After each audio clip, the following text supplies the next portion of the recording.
Good afternoon and welcome to the April 24th, 2018 School Board of Indian River County Budget Workshop. At this time, I'll recognize Dr. Rendell to begin the presentation. Thank you. Thank you, Mr. Chair. Today we are beginning the work on crafting the budget for the 18-19 school year. Today is the first in a series of workshops in which we'll be sharing information with the board about various department budgets, the budget overall, and that kind of thing. So that is the first step as we craft the budget for 18-19. We'll begin with an overview of the general budget situation that we're in right now. We'll look at the state legislature's action in the budget that they passed and how that'll affect our finances and that kind of thing. A general history of some of our expenditures over the last several years. And then we're going to do things a little bit differently than we have in the past. We're going to start going department by department through the budget process. So the board members may recall that we usually generate a book like this. This is actually our budget book that we generate each year. And in the beginning of the budget book, there's a lot of general information about our overall budget. And then about a third of the way through the book, we begin pages that outline each individual school's budget, their budgetary expenditures, but also their allocations, their personnel allocations, and that kind of thing.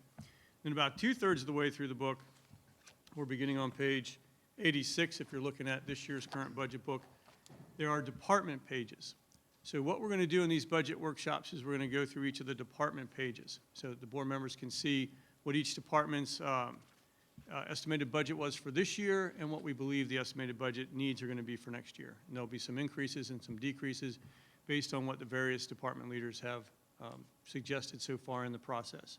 So today we're going to start with a general overview by Mr. Morrison, budget in general, FEFP funding and that kind of thing.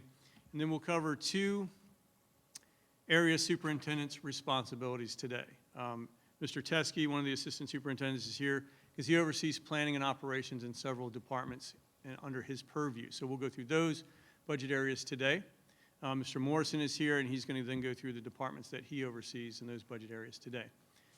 At a future workshop, Mrs. Dampier, who's in charge of curriculum and instruction, and she'll go over all the different department budgets that she's responsible for.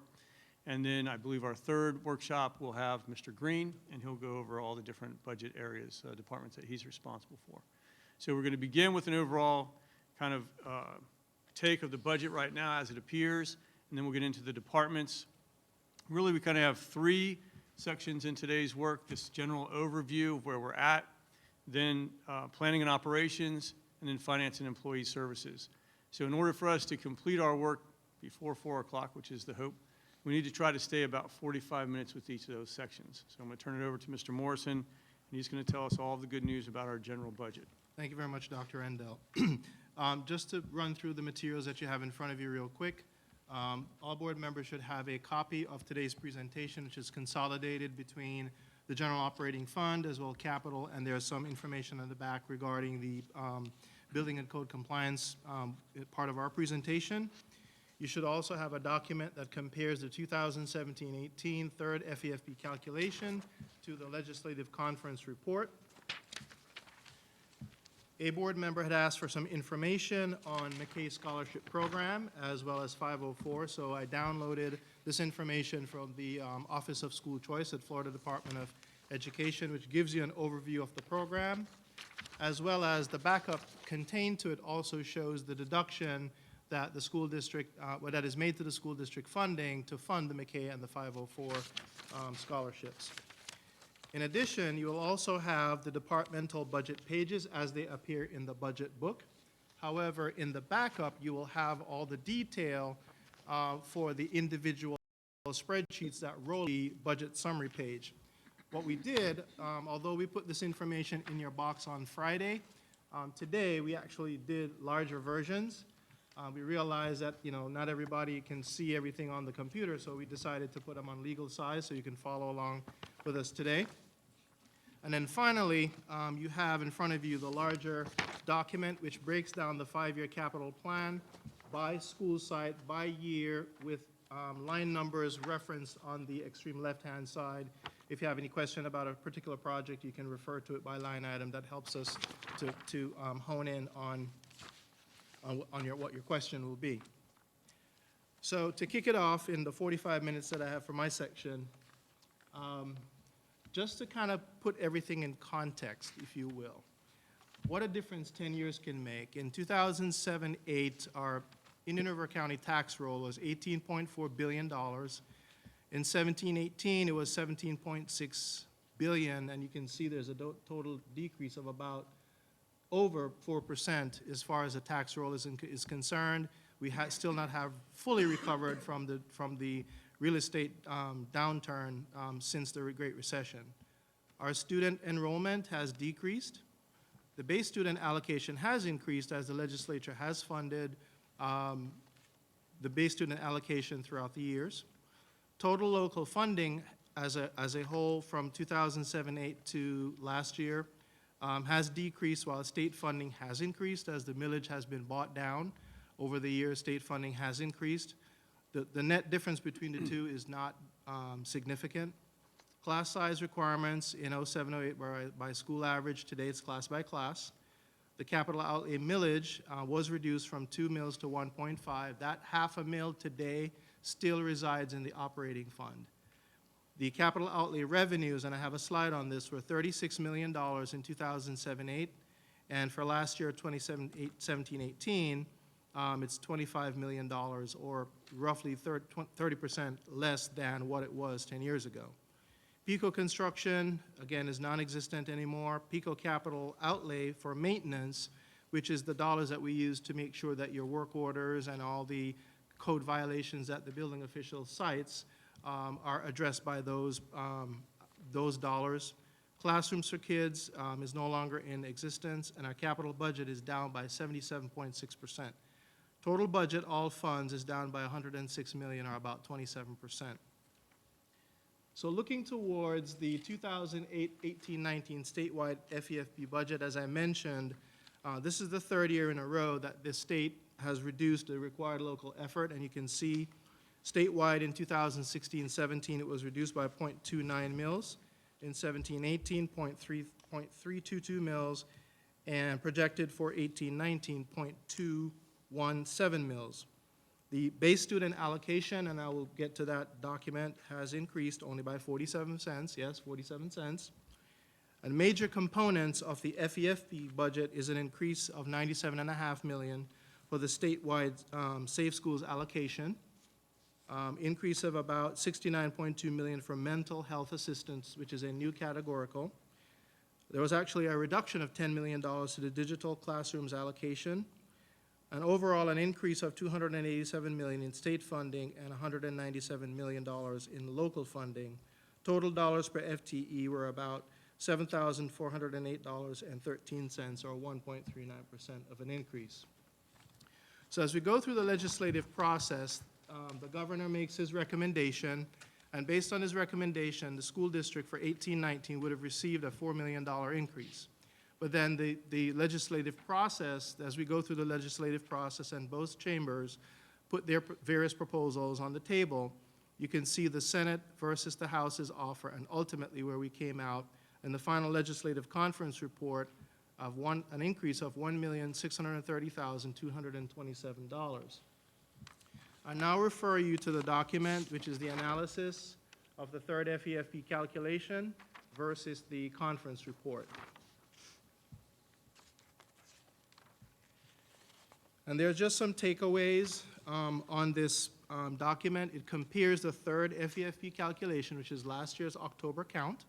We are now waiting on the survey results of Survey 3, which is the February count. So we're finalizing that. There's a window in which you can make corrections. And why I say that it's important, because when it comes to the 2018-19 actual funding, they switched to the fourth calculation.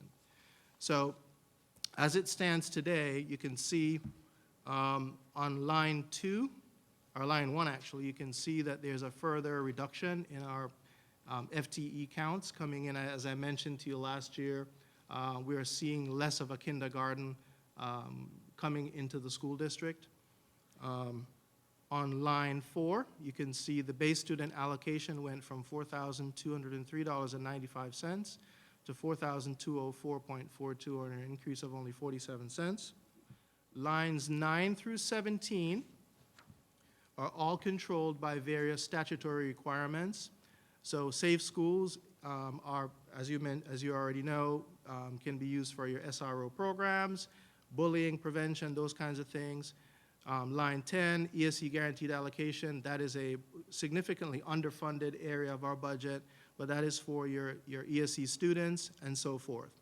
Line 9 and line 16 are highlighted because they are the new, essentially, Safe Schools has increased, and mental health assistance allocation is a brand-new allocation. We are waiting on the state to give us some technical guidance around how those dollars can be used to give access to mental health services for our students. Excuse me. Line 9 and 16, as I mentioned, that we increased, and on line 27, you can see that the total state funding has decreased based on the formula, and on line 30, local funding has increased. So for a net increase of, on line 31, of $1,630,227. Now, 70% of that increase is coming from your Safe Schools line. So the increase in $658,000 as a percentage of that increase, so all of the dollars have basically flowed into that bucket, if you will, and when you look at the overall increase. On line 37, the last number 37 at the bottom, total funds per FTE for us is 1.84% in terms of the increase of $135.79. Mr. Chair, Yes, you're recognized for a question or series of questions. thank you. May I speak? Sure. Thank you. Through the chair, it's fine. So taking away the cost increases that we have with Safe Schools and mental health, whatever those allocations where they're coming to us that are dollars that are really categorical, right? They're telling us how to spend that money. What was the new money that we're receiving, the new revenue that wouldn't be considered have a cost increase? When you subtract out and I have a slide on that actually, when you look at the increase, so the entire increase basically is going into Safe Schools, so we really don't have any new revenues to speak of.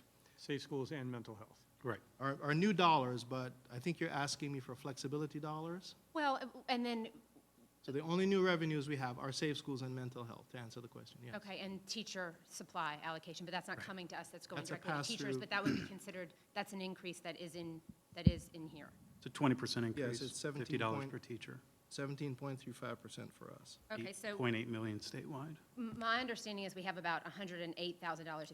If you subtract all of those things out from that, we have about $108,000.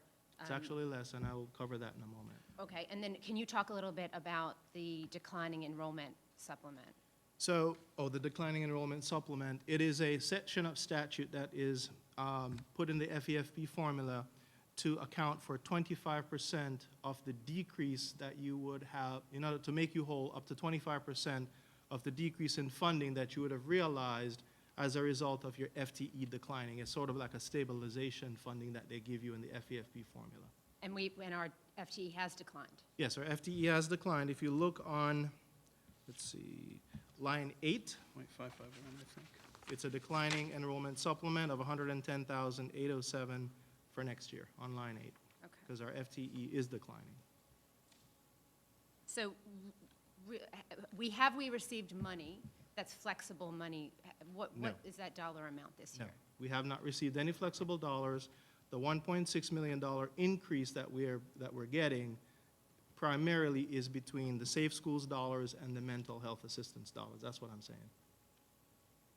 So any new programming or increase, we would have to cut costs to, I will get to that. thank you. And I'm sure you'll get to the capital funding and how Yes. it's different for charters now. We'll have absolutely. a lot Yep. more operating, or capital in that, but we'll get to that. Yes, sir. Yep. Thank you. So when you look at slide 6 and you look at the 4-year history of state versus local funding, you can see on the right-hand side that our FTE in 13-14 was 17,614.08, and for 18-19 projected in House Bill 5001 was 17,318.95. So it's 337.51 FTE that we have lost since 2015-16. But when you look on the left-hand side, you'll see that our funds per FTE have actually increased.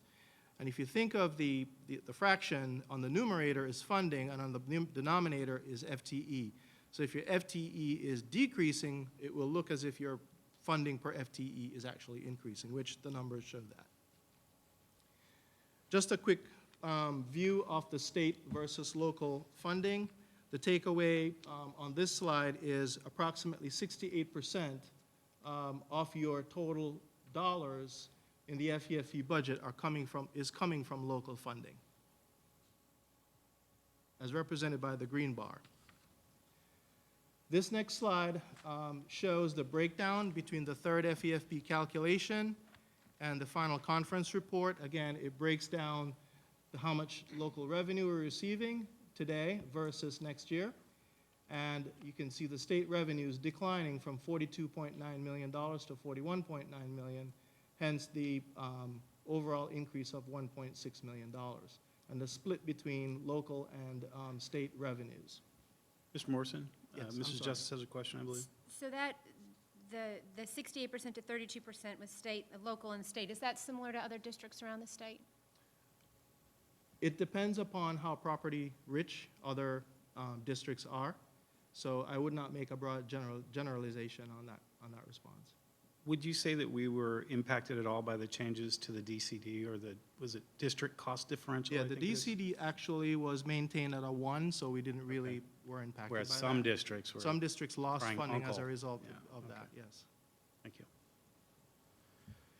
Mrs. Zork, I'm sorry. Sorry. Mrs. Zork, you have a question? For the Sure. audience, if you could explain what the, DCD is? Sure, well, let's go ahead and get yourself a hot cup of coffee or tea or whatever. No, it's roughly just a cost differential, so whereas districts like Miami-Dade say that it's more expensive to live there, and therefore the state sort of took everyone's tax dollars, sent them to Tallahassee, and then sent more of them to Miami-Dade than, say, Volusia, which they're sort of the epicenter for the DCD fight, if you will.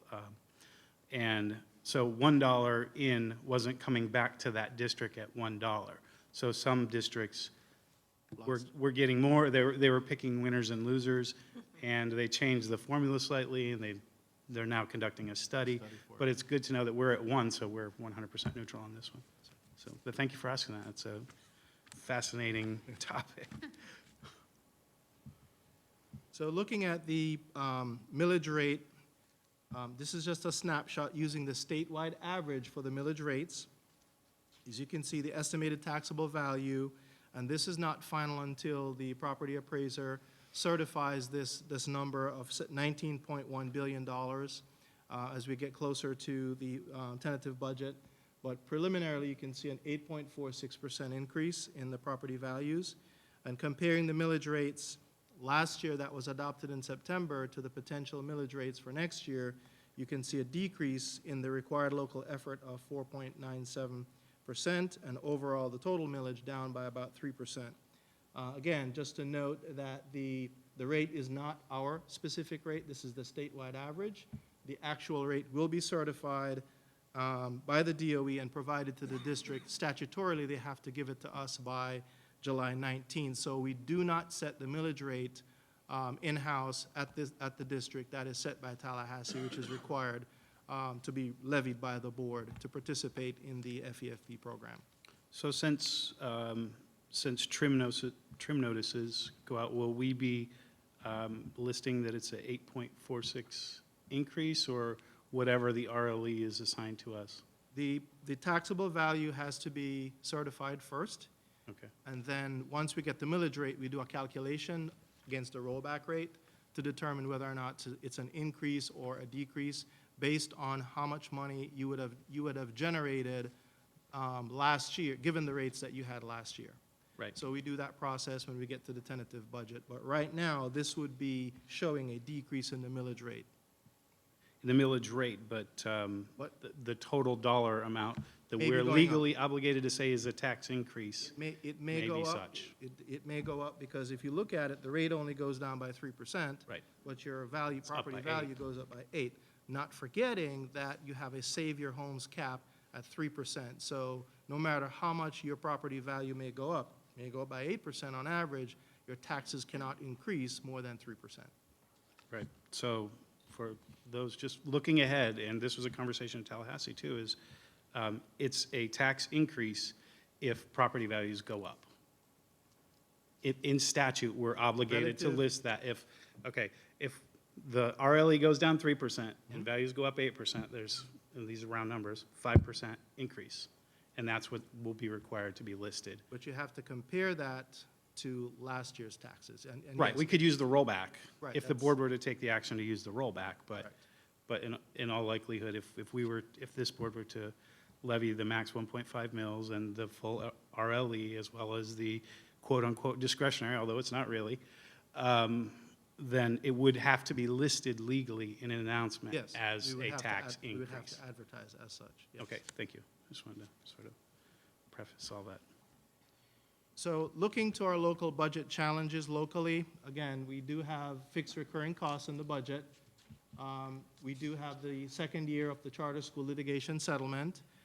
There were items that were added to the budget in 2017-18 last year that will recur. We are still monitoring the performance of the health insurance fund. I do have a presentation with Aon coming when we do my specific departmental review. However, on March 10th, we did bring forward information about the health insurance fund. As I mentioned, we are also seeing a declining school FTE. We're looking at 118.52 FTE this year, while projecting the further loss of 97 FTE. I do have an agenda item on the board meeting tonight, to discuss the reduction in revenues as a result of not making our projections. The 47 cents increase in the BSA, as already noted. The declining general fund balance. Last year, in 2016-17, we did go down by about $2 million. Now, this excludes the millage, and I want to make sure I say that publicly, because if you take out the millage revenues, those are restricted revenues, but our general operating fund balance did decline by about $2 million when you exclude all the millage revenues. And 2018-19, we will be discussing potential budget impactors coming up that will affect your operational costs. So as discussed on April 10th on the workshop, we are monitoring the fund balance and the safe harbor requirements for the health insurance fund. As you can see, the board has contributed a little under $4 million over 2 years to stabilize the fund. And again, we will talk a little bit further in detail on that when we get to the actual departmental review, which that falls under my responsibility now. This is a history of our general fund balance. And the takeaway from this slide here is in 2016-17, the green bar, we reported a $15.8 million unreserved. Based on the budget, if you were to spend every dollar, then the drawdown would go down to $7.5 million in the general operating fund budget fund balance. Slide 13, the takeaway from this slide is just to show our commitment to the classroom and support of our classroom. In 2013-14, you can see when you add up all the instruction and instructional related and support, it comes to about $96.3 million, and our total expenditures, according to the superintendent's annual financial report, which is audited every year by the State of Florida Auditor General, is about 71.2%, and that has trekked up to about 73.4% as of 16-17, $107 million out of total expenditures of $145 million. So cumulatively, we have increased our expenditures towards a classroom of roughly about $5.9 million over that time period. Mrs. Justice, you have a question? I do. Or thank you. comment? Yeah, if we could just go back to that slide. Thank you very much. So if you could just run through quickly what each of those things pay for. Okay, so your instructional services are your teachers in the classroom. Student personnel services and your instructional media are like your, I don't call them librarians Media anymore. Media specialists. specialists, I'm sorry. Yeah. They used to be called. Instruction and curriculum development, those are your support staff, like in the curriculum department. Those are your reading coaches, those kinds of folks. Instructional staff training. Those are dollars that are spent to ensure that we get additional training for our teachers and our staff. Wait, I'm sorry? you're going to have to slow down because it's a lot. There's a lot in all of that. So I'm going to need you to slow down for 1 second. So instructional media services are media specialists. Yes. So that's at and the supplies that they purchase and the books that they purchase for the library, things of that nature. Okay, so that's 1.876 and 1617. Yes. Okay. And then instruction and curriculum development, you're saying that's like the district curriculum staff? So yes, that would be your curriculum staff plus your, any sort of training and like your reading coaches, I believe, are in this function as well. So reading Your coaches 60 are a part of that? I believe they are. Okay. Instructional staff training, that's self-explanatory. So is that professional development? We spent $1.429 million in 1617 in professional development? Which includes the salaries and things of that nature. Salaries for, Those identified staff training, staff people. okay, Those come from Title II funds? No, this is all general fund. This is general, okay. And then so it's not flowing through. instructional related technology, and who is in that? That the primary expenditure here would be expenditures through the millage, but you also have your backroom support people who support the computers and the network and things of that nature. So this is millage, there are millage funds in here Yeah, as well? there's millage funds in there because they comprise a total part of your budget as well. Okay, so does that account for the 450% increase in that one specific area? Well, year over year, you can see that in 15-16, it was 4.3, and this goes to 5.2. Right, but if you go to 13-14 at 1.1 to 5.2, that's about a 450% increase that I don't see reflected in any other Right, area. that could potentially be it, yes. Okay, so is it staff? No. It's every category of salaries, benefits, supplies, subs if we have to, things of the capital expenditures for computers, those kinds of things are rolled inside instructional-related technology. Okay, because when I look at a 450% increase in that one area and not seeing increases in some other areas that would be equally as important, I would imagine, or equally, I'm a little confused because it's grown so dramatically. So, Well, one of the things with the millage, and Mr. Green will speak to this, is the instructional technology cycle is a little bit different from your regular budgetary cycle of July 1 through June 30th. We have strategically made sure that we purchase most of our technology after we receive our tax dollars in November in order to, as one of the strategies to help avoid us issuing a TAN to borrow money. So I wouldn't say his, but that cycle usually runs from November to November. And there are planned purchases in the plan that may not ramp up until later years, as we replace aging equipment, as we refresh computers, those kinds of things. Mrs. Orr? It's my understanding, so I'm glad she's asking these questions, but it's my understanding that this is an overview because I am expecting to see more of a breakout what these lump sums, what they cover. This comes right off your financial statement, so we can break that out if you wish. Mrs. Simchik? Additionally, would this be the point where to point out that we had the referendum, so even though you're doing the summary, that increase was additional funds that we took from the referendum and had to put them towards failing equipment, which Mr. Green did strategically and perfectly as we could, and that's sunsetting, correct? So that although that will still be needed, that increase was accounted for in a referendum that we went out for. So that the increase was built in with a referendum. So when you see that increase, first of all, it's in technology, and the citizens had, approved it. So that was a special fund for it. But you're right, it is, as you said, a summary and just a tidbit of what we're... may I ask Sure. another question? Okay, so I'm still a little confused, because while I understand, so this is all of the millage money is reflected in this right here, but not the digital classroom funds. Yeah, some of that would also include digital classrooms funds, yes.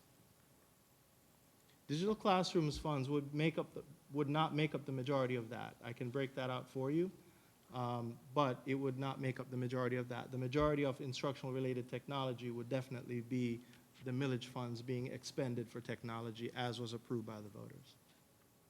And Okay. Okay, Yeah, I would let's like keep the moving break- and we'll I- get to the, I mean, I think to summarize, I guess what Ms. Justice is saying granularity. is that's quite a large increase from 13, 14 to 16, 17. Yeah. In that one category, we don't see that large increase in the other categories. Is that what you're asking? Yeah, I'm asking that, I mean, I guess I'm asking, how are we paying for staff? I'm hearing some of it's staff, some of it's hardware, some of it's software. I'm trying to understand, I guess, how some of it's digital classroom money, where's the rest of the digital classroom money? I'm just trying to understand, is all of the digital classroom money, the 700,000 or that we, in 16, That would be 17, in included, that yes. included? That would be included. So in 13, 14, there was no digital classroom money? That was a new categorical that we received recently, so it probably was not included in 13, 14. Okay, I guess I agree with Mrs. Sork. I just really want an itemized breakdown of exactly what's being paid for it by line item here. okay, Mrs. Ork. Just one last comment. Sure. During 2013 and 14, there was a lot of state changes going on where it was making, that was during the time the mandate for the FSA to be computerized, if I'm correct. That's correct. So all districts had to go where they could For give the the LIS, there was a assessments learning online. management system that was required, would be included. So, I mean, when we look at that, there's a lot of state mandate into why we had to do these increases. Sure, there's a oh, lot of yeah, and I history think, to and that. I'm not questioning the validity of it. I'm sure there's a reasoning for it. I just want to be able to understand exactly, when you're looking at general fund expenditures, I want to understand the prioritizing of those fund expenditures. So, Right, how much is fiber and networks and things like that versus Can break that out for salaries you. and stuff? We'll get to that. But I do Ms. want to Ms. remind Simchak. that that's not this year. That was last year, and you need to know last year's information, that's fine. But on the first meeting of the budget review, we were just giving some history.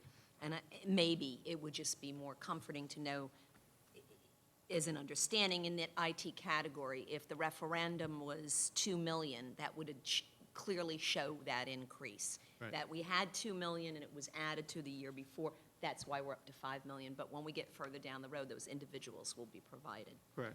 Uh, And I can have Mr. Green, when he comes to do his breakdown, review that with you. All right. Great, further down the road.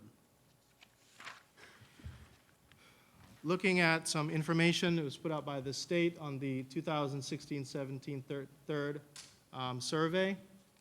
In 13-14, we need to compare geographical regions, Indian River, Martin, St. Lucie, Brevard, and Osceola. When you rank the average teacher salary, we were about third in ranking, and about $3,000 away from the state average teacher salary. In 2016-17, which is the latest information that we have, we're right around this average state teacher salary at $47,858, just about $1 away. But number one in the geographical area. Geographical region as far forgot as to the mention average is concerned, yes. Thought that was the important part. Yeah, that's importante, especially when you, yeah.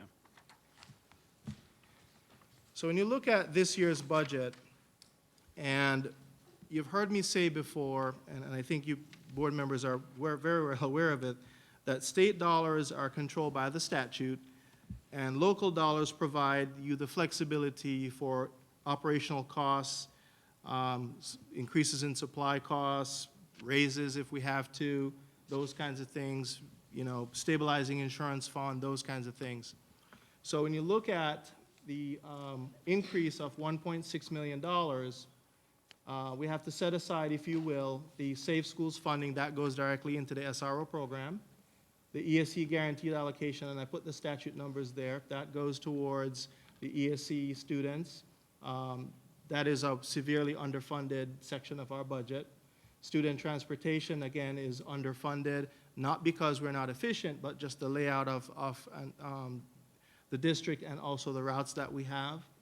Teacher classroom assistance programming, those dollars flow directly through to classroom teachers for supplies. The new mental health allocation. So when you subtract all of that from our increase, you're down to $361,000. On line 6, you see I have their reserve for Mackay scholarship deduction, and I would now refer you to the Florida Department of Education fact sheet that I included in your backup. And if you turn to the second page, you'll see a highlighted area of the budget on line 31 that says Indian River. and you'll see adjustment for Mackay scholarships plus a prior year adjustments for the scholarship deduction. So when we receive the conference report, it's all grossed up. It doesn't show the deduction for the Mackay scholarship. So we don't know what that number is going to be for 18-19. So we just put a placeholder for now of the same amount that was deducted last year. Mrs. Simchak? Quick question, do you know our enrollment, it's not the 4319, our particular enrollment, is it? 4319. That would be, is that statewide? That's got to be stated. So what is our enrollment? I'll have to get that information for you. I Just, don't have that. At your leisure. I know the opportunities are not exercised. The amount of opportunities of students eligible in our county versus who actually use it are two different things. But I would be curious as to know who's actually, maybe we're overpaying, but it's part of the formula. I'd be curious to know not only what's being used, but then what is actually the eligibility number as well. Anyone with a 504, I would imagine. 504 is included as well, yes. There are a lot of other things. On the and there's top also paragraph, Gardner it says Scholarship. eligible students include students who have been issued an IEP or a 504 accommodation plan, excuse me, that is effective for more than 6 months. So the fact sheet will kind of give you an idea of the program. Thank you. So the FRS rates have also increased for next year, and we're currently working on the salary budget to determine that impact. So before we even get to the FRS increase, you can see after reserving the dollars for set aside for Mackay scholarship that we would have a deficit of $239,000. So when you roll forward to 2018-19 on slide 16, again, the $733,000 on line 1 is the impact of the settlement for the charter schools. The line 2 was discussed at the April 10th workshop where the curriculum department discussed the need for additional units for ESE students at elementary. Line 3 is a placeholder. It's being reported back from the SCREM consortium that insurers are looking to recover at least a 10 to 15% in the property market this year. However, the budget has not been set yet by the consortium. There's a meeting on May the 2nd that I'll be attending to set the budget and to see if we can utilize any of our reserves to try to buy down the premium and mitigate some of the impact to the school district. So that's a placeholder for now. Line 4, this is another request by the curriculum department to purchase some K-5 wonders. I believe this is the science year gap materials, Dr. Rendell? Yes, that is correct. And line 5 is the roll forward of that impact that I showed you for the shortfall of Mackay and 504. I believe Mrs. Mallett's also discussed on April 10th the 2.75 units needed for ESOL compliance. On tonight's board agenda, you do have the 9 through 12 Achieve 3000 progress monitoring software that we're looking to buy, and a TBD right now for the impact in the FRS rate increase. So the subtotal for this page is about $2.4 million. Now, this is going forward some of the potential reductions, and I use the word potential. On line 1, we discussed on April 10th again, there's a strong likelihood that we will be able to meet safe harbor in our insurance fund this year. There's a strong possibility that we may not have to do that transfer from the general operating fund over to the insurance fund, but that number is not finalized because you heard Alex say that there may be a possibility of no increase or a slight increase. Of course, that would have to be negotiated, but for now, we're just putting that as a potential reduction until we get the final word from our actuaries. On line 2, we have been having budget meetings to set the allocations for the schools, and we are seeing a reduction in the unit allocations based on their FTE projections, which again, we are showing a reduction of 97 students coming into the district next year. Yes, ma'am?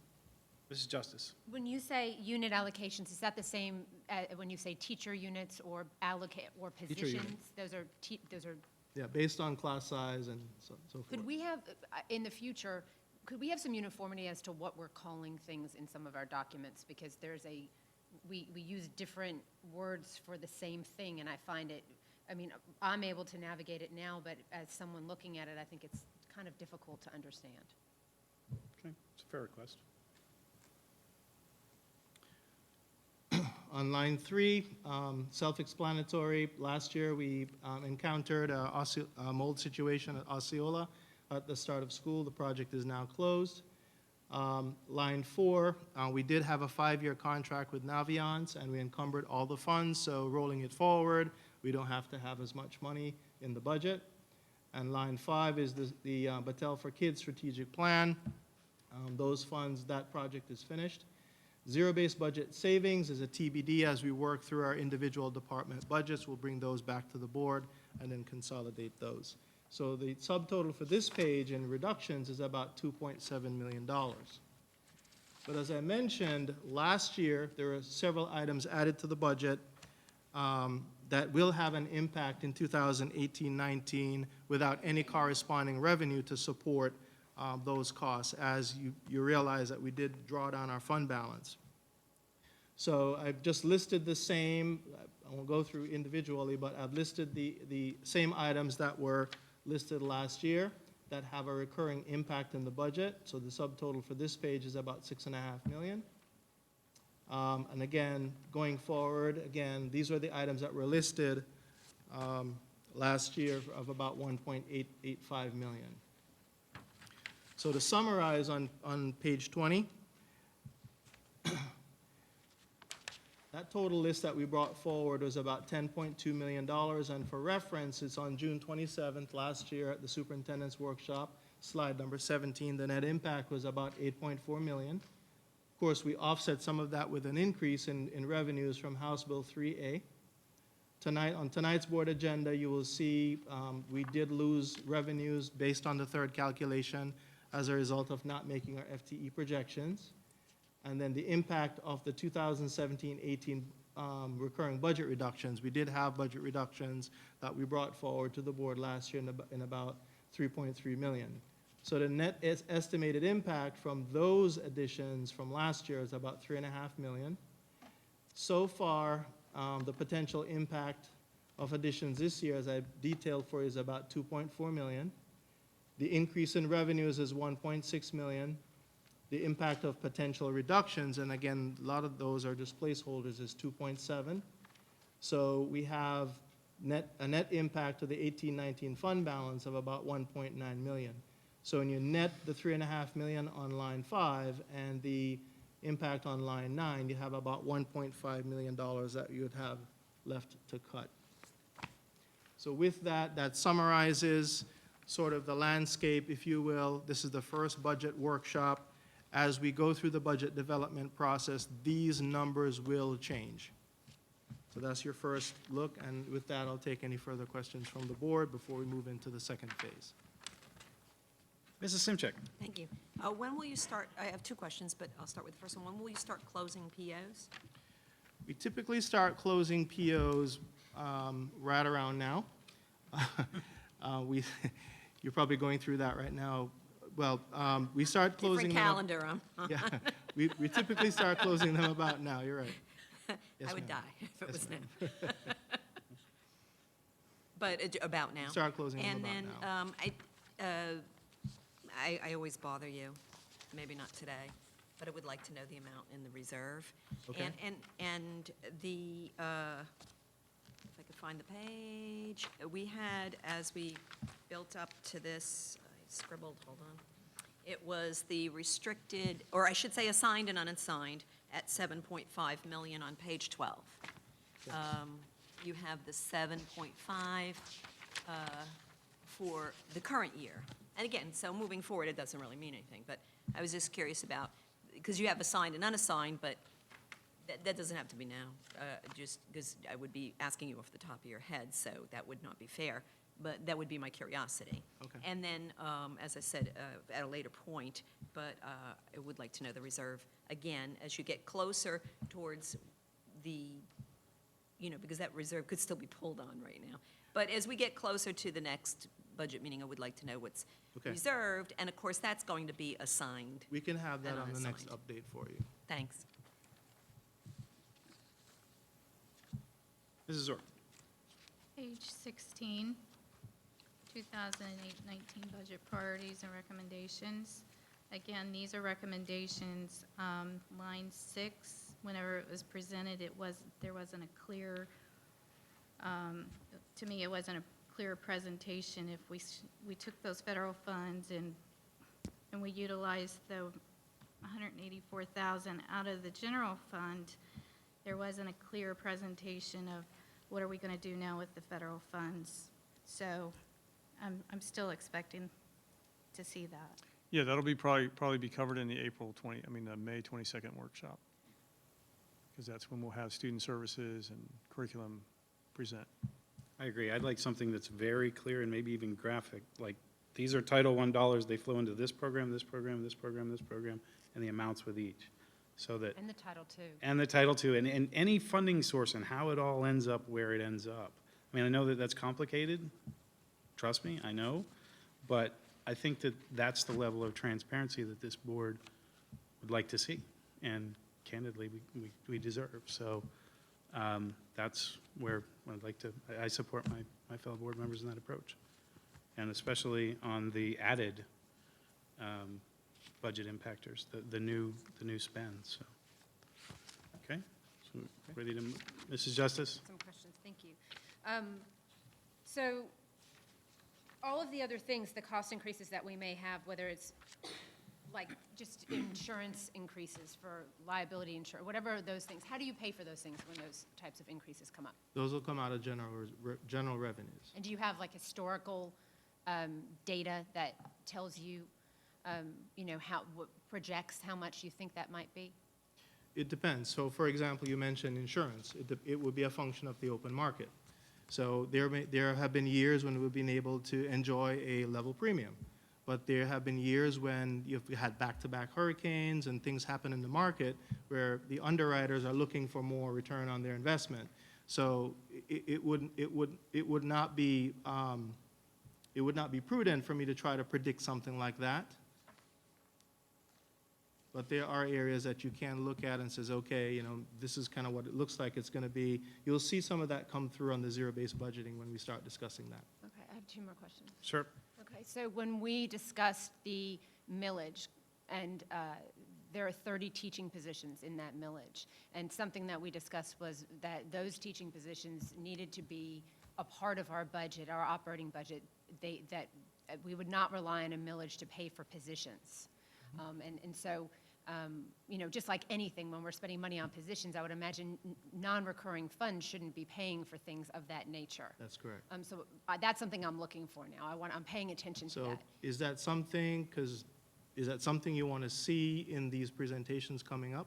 Because what that would mean is that we would have to cut the equivalent of what those teaching positions cost. Well, I think if the priority, for me personally as a board member, if the priority is children in classrooms, and those teaching positions are important, we're talking about teachers in classrooms, then I think we're 2 years out. I just want to make sure that we're continuing to have the conversation that those that we will be taking those teaching positions in, or we will be looking at what cuts need to be made in the future to do that. That is correct, that you will be facing if the millage is not renewed in its current form or some other form, you'll be facing a funding cliff at the expiration of the millage. And what I mean by that is those revenues go away, but you have those positions still to pay for. Right, so wouldn't the prudent model be to create the necessary, and I understand we can't move them now because that's what the referendum is for, those positions, but to create in our budget, looking forward, if we're creating, a couple-year budget or a 5-year budget would be my ideal, but okay, let's just create 1 or 2 years to say, okay, these are the dollars that we're setting aside in order to make this transition at the appropriate time. So that we don't ask the voters I again do for recall those asking the positions. board that question, but at the time, I don't recall getting a lot of traction. So if that is something that you want us to start doing, to setting aside those funds, then yes, we would have to start looking at even further cuts to build up that reserve to make sure we can absorb those into the budget. Mrs. Simchick. I caution the board we just got 14 extra school resource officers, and that is, again, unknown funding. There's one thing is earmarking certain funds. You know, if you look at which we'll get to, painting the Sebastian High School was in the third year when I started or fourth year. It is now in the third year, and the exterior of Sebastian. So I don't mind earmarking just like a 5-year capital funds, but those things are movable. And safety, you know, I'd rather have our children safe than, that will trump new positions. So I say, yes, I want that, but you just don't, you know, so, you know, I don't, that's it, you know, we should be cautious as to what year that funding ends. You know, are we going to make him spin his tail because we don't know? That's where we know, and the ones that are seasoned know, that this is a moving target, just like this 5-year, which I'll get to later because there's something not on it that I want to discuss.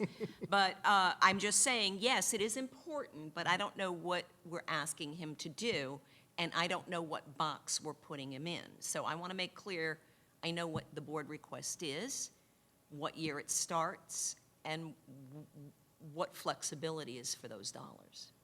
Those are That's great all. points. Mrs. Justice, you want to add on that, or you had your hand up? No. Mrs. Ord? Well, no, I think knowing, we do need to know that information. Right. But, so I don't want to put Mr. Morrison in a box, but he's amazing about getting out of the box. So, but I do want to know, at the end of that mill, Right. what are we expected to be carrying forward? What is that dollar amount we're looking at? Because we do have to have that in the back of our minds when we're, you know, approving this budget Sure. here, so. And So I we- would add to that, our kids deserve it and our teachers deserve Right. it. So we do publish every year, as required by the referendum ballot language, a report to the community. And the report to the community shows exactly which positions we're paying for and exactly how much they cost. And it also shows the spend by category, how many textbooks we're buying. At the time, it was for textbooks. It shows all that detail, so we can assimilate that and bring back to the board at the next update, so you have that right in front of you. Mr. Searcy? Mr. Morrison, at what point do we take it upon ourselves to maybe go out for an RFP on our property and casualty insurance? You know, we've been doing scrimp, or whatever you want to call it, for as long as I can ever remember, and we just assume we're getting a good deal. When do we, I mean, we're just going to let them take a $341,000 increase? So as I mentioned, Mr. Searcy, that is just a placeholder for now until we set the final budget on May the 2nd. The Scrimp Consortium, you may recall October last year, we did a presentation on the workman's comp. And we showed you all the RFPs that have been, Scrimp has gone through, and in each of those, they have come, including us, the Scrimp Consortium has come out as the lowest, most responsive bidder. There's nothing wrong in going out to market again. There's nothing wrong with that at all. It's good to refresh and test the market every now and again. So if that is the desire of the board, we have no problem in notifying them of that, if that's what you want to do. But a lot of what we encounter is a function of the market, open market. It just Yes, seems sir. that we need to have a check and balance, and I don't think we've got a check and balance with that, so. Mrs. Simchak? Well, I was going to add, just to circle back, that when we look for those 30 or 31 positions, and you come up with a dollar figure, consider it as a non-funded reoccurring, that maybe that you just break out the school resource officers as well, so that it's all on the same page. You know, then we can make our, you know, a clearer decision.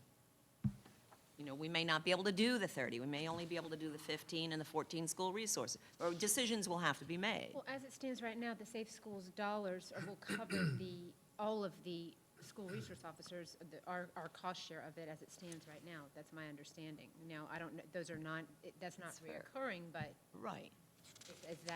is it anticipated, I'm sorry, is it anticipated that the legislature will not continue to fund Safe Schools? Actually, the SRO portion was listed as recurring dollars. But Correct. that doesn't, it means something very different in Tallahassee. It does. you know, they could take projects that were listed as recurring, but those are projects. Anyway, yes, they are recurring dollars, and I can't imagine a legislature that doesn't, in the near term, that doesn't focus on safety and funding that. And that's why it came down as a categorical for us, is because, you know, we were sort of forced into that position, although I don't know that this board would do anything differently, but Mrs. Zork. Sorry, I'm switching back to Mr. Cersey here for a Sure. moment. So the property casualty, the last time that we went out to bid for that, what year was that? 2012? Sounds about around that time. So, I mean, 2012. 6 years. Yeah. I think it's a good idea just to go out and, what do? We prepare a letter and we send it out and then we get them Yes. in and then we can approve or deny but I do think it's a good idea. Okay. Any further questions on this section? So we want to switch to the next part of the presentation. You were doing well, but you're a few minutes behind schedule now, so do we need to take a break or get going? The next section, we'll be switching over to capital, which will transition us to, once we get through the capital portion, we'll switch to the operational budget reviews by department, starting with Assistant Superintendent Teskey, and then switch back to me.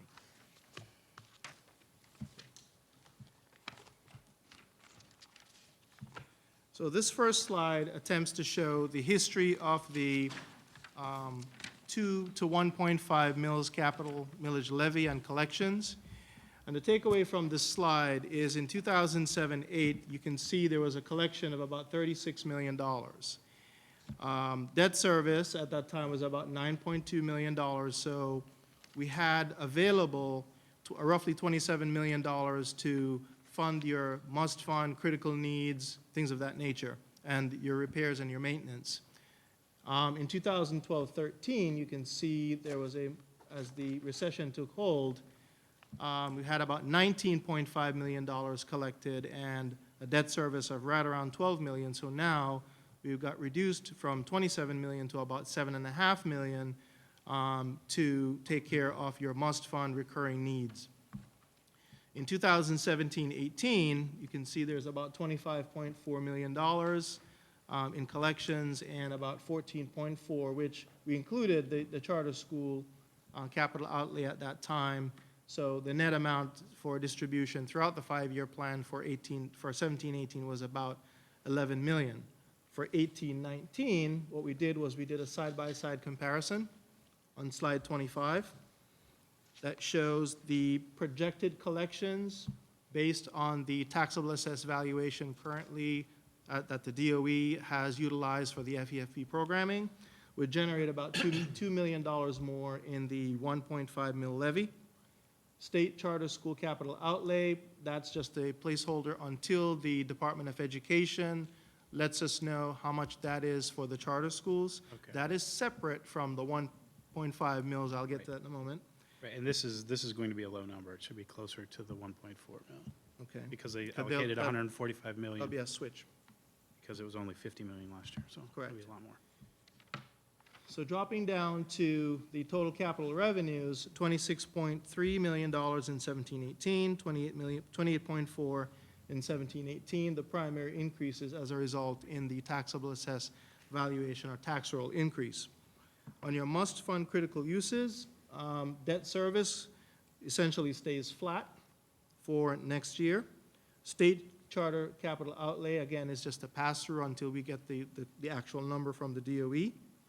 Transfer from the general to the general fund for maintenance personnel salaries, such as your HVAC technicians, your electricians, your plumbers, your carpenters, your plant operators, is about $3.8 million. Portable leasing costs, you may recall that we actually did decrease that last year in order to make room in the budget for the charter school $1.5 million. School buses, as always, we make sure that we are keeping current with our fleet. And as you can see on the charter school capital outlay distribution from 1.5, We have eliminated that $1.4 million as the legislature has funded in the formula 100% of the 1.5 mil that the school districts would have to share with the charter schools this year. So as a result of that, we have a year-over-year increase of about $3.359 million. At this point, we would like to review the proposed five-year capital outlay plan, and we refer to it as the planning document, which is this large document marked draft across there. And what this document attempts to do is to show by cost, by center, by school and facility, the determined need, the estimated budget, and we break it out by 5 years, 18-19 through 22-23. And the top line, line number 2, is the dollars that are left over after we subtract off your must-fund critical items, things of that nature. If you look on, it's off a little bit actually, on line 2 of the plan for 18-19 and outward. So with that, I'll turn that over to Mr. Teskey. I don't know if you want to call anybody up. Sure. I'll have Mr. Westenberger join us. All right. Good afternoon, Board. Yes, I do. It's hidden under here. Can I ask a question while listening? Sure. So was there any explanation as to why the legislature funded the 1.5 for charter schools this year? I do not know the answer. Maybe Mr. Frost can chime in.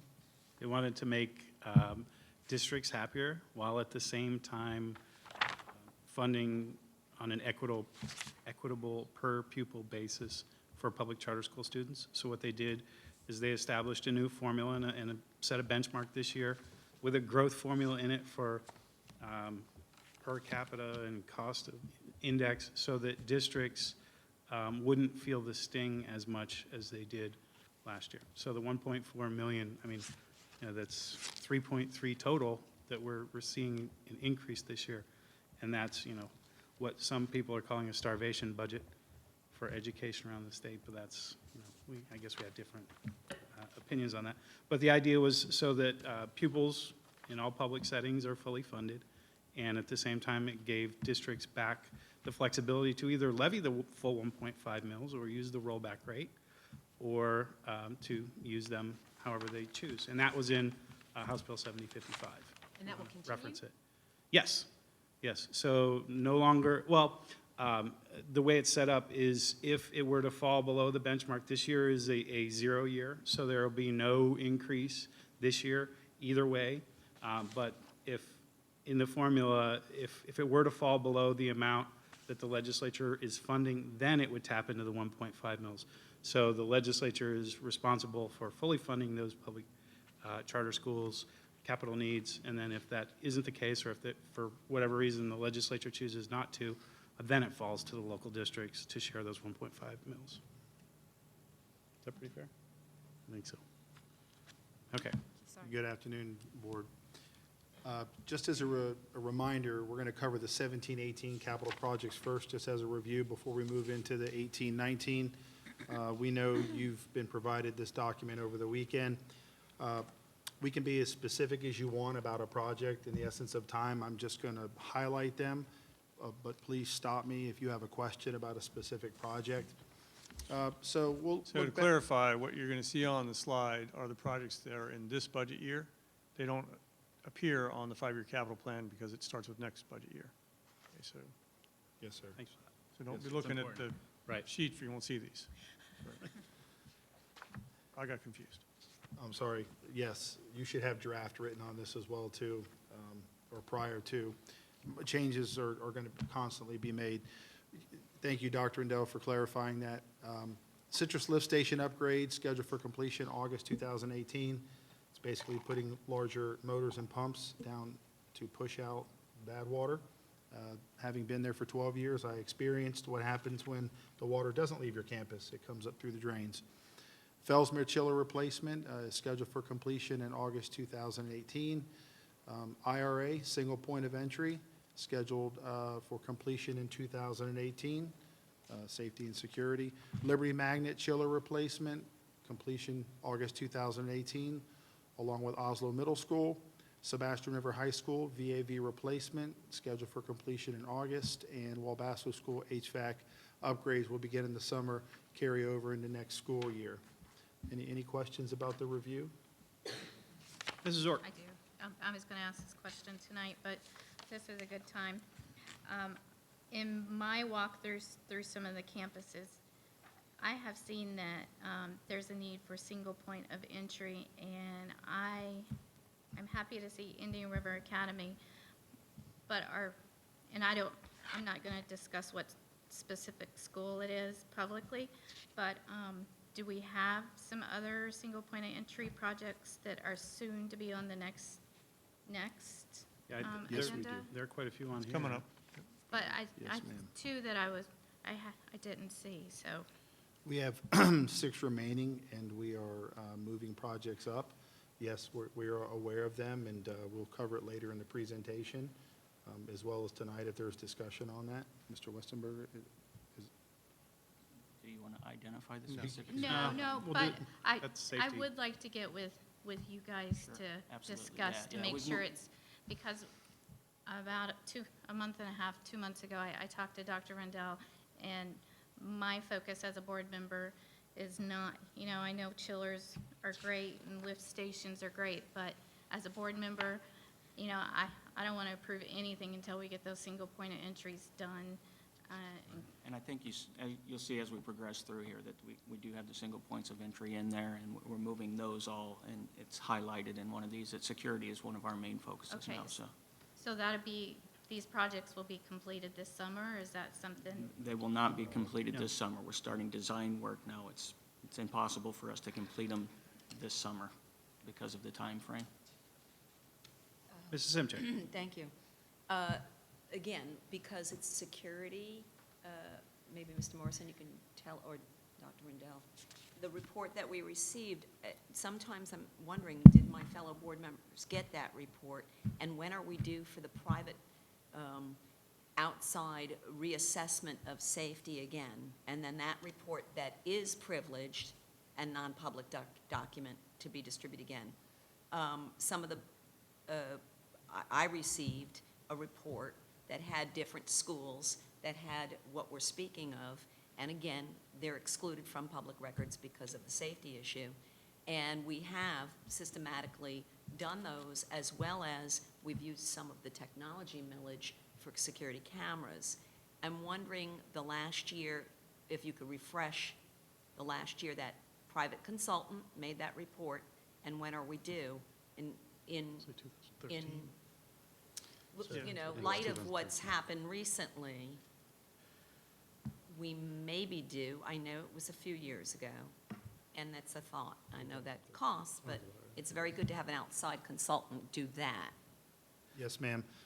Senate Bill 7026 clearly states that we have to reach out to a third-party consultant by August 30th. We have already reached out to 2 firms inquiring on pricing, dates, timelines. Right now, we're working off the assessment that was done in 2013, and that's where the district has been working on that assessment plan up until now. We will actually be putting that agenda on cabinet topic for Monday. So facilities and maintenance and risk management, we've all been working together on this all week to start reaching out to this consultant, and we will be bringing that to the board. So would that be included in line 121 of consulting? Or would it, because it seems that we've categorized the 1557 in red. Yes, sir, it could be. One of the firms we're looking at is at no cost, and the other is. So for right now, we are not decided upon funding for it. We're just trying to secure a firm because everyone in the state of Florida is doing this at the same time, trying to meet that August 30th deadline. Thank you.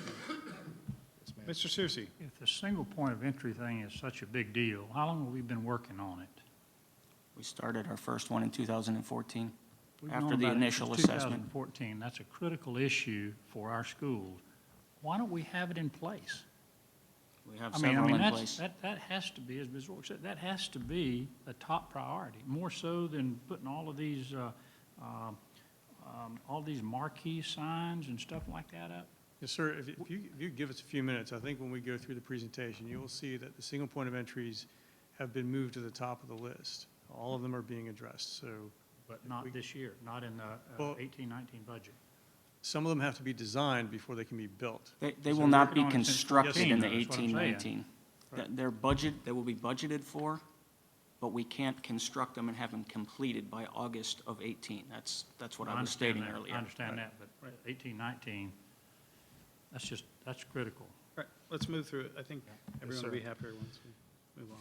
If Yes, not, sir. Mr. Searcy, just to touch on your point, so security enhancements can be put in place prior to construction, and this is what we have been working on. Perimeter fencing, designing phases, we've reworked parking lots, we've added additional cameras, we've added additional personnel at the high schools. So those are things you do proactively prior to the actual construction. Here, we touch on Fellsmere, Vero Beach High School, Freshman Learning Center, and Pelican Island. Looking at delayed egress on lock systems, we've done that to several of our schools that have our special needs students. Citrus being one, Wabasso and Rosewood coming next. The parking improvements completed at Glendale Elementary, the lighting at Indian River Academy in Dodgertown. Walkway covers that were installed at Citrus Elementary, Fellsmere, and Sebastian River High School. Playground equipment replacement, fall protection is going to be installed at Indian River Academy, Rosewood, and Wabasso School. IRA, Rosewood, Fellsmere, Dodgertown, and Pelican Island all received new pieces of equipment this year. Carpet to tile, schools are receiving tile at Fellsmere, Gifford, and IRA. You will see this come up tonight at the board meeting on our schools that are receiving their carpet to tile projects. And the high schools are receiving their rubber flooring in their weight rooms and aerobic rooms. 2017 continued. We have our Technical Career Center for Career and Adult Education, as we've had board workshops on this topic. The construction of a new 4,000 square foot industrial trades building began in February. The new building will consist of a welding lab, a construction industries lab, classrooms and offices. Renovations are taking place in the existing buildings, and the project will be completed and ready for occupancy in August of 2018. So we added some visuals here. We have the Technical Career Center for Adult Education. We have the actual working lab in the middle with the classroom, and the phased design of that building and the student stations. And we're all very excited about this.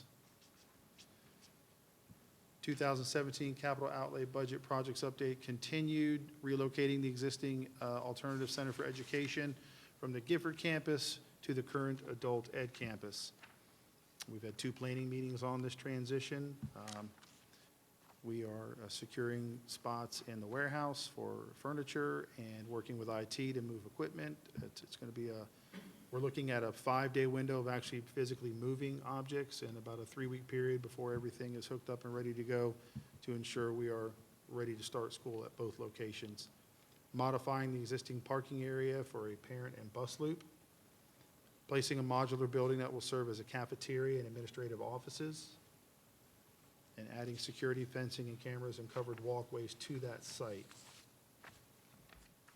We've had extensive meetings with both principals at both sites to capitalize on what they do have there and what we can add to it. Question?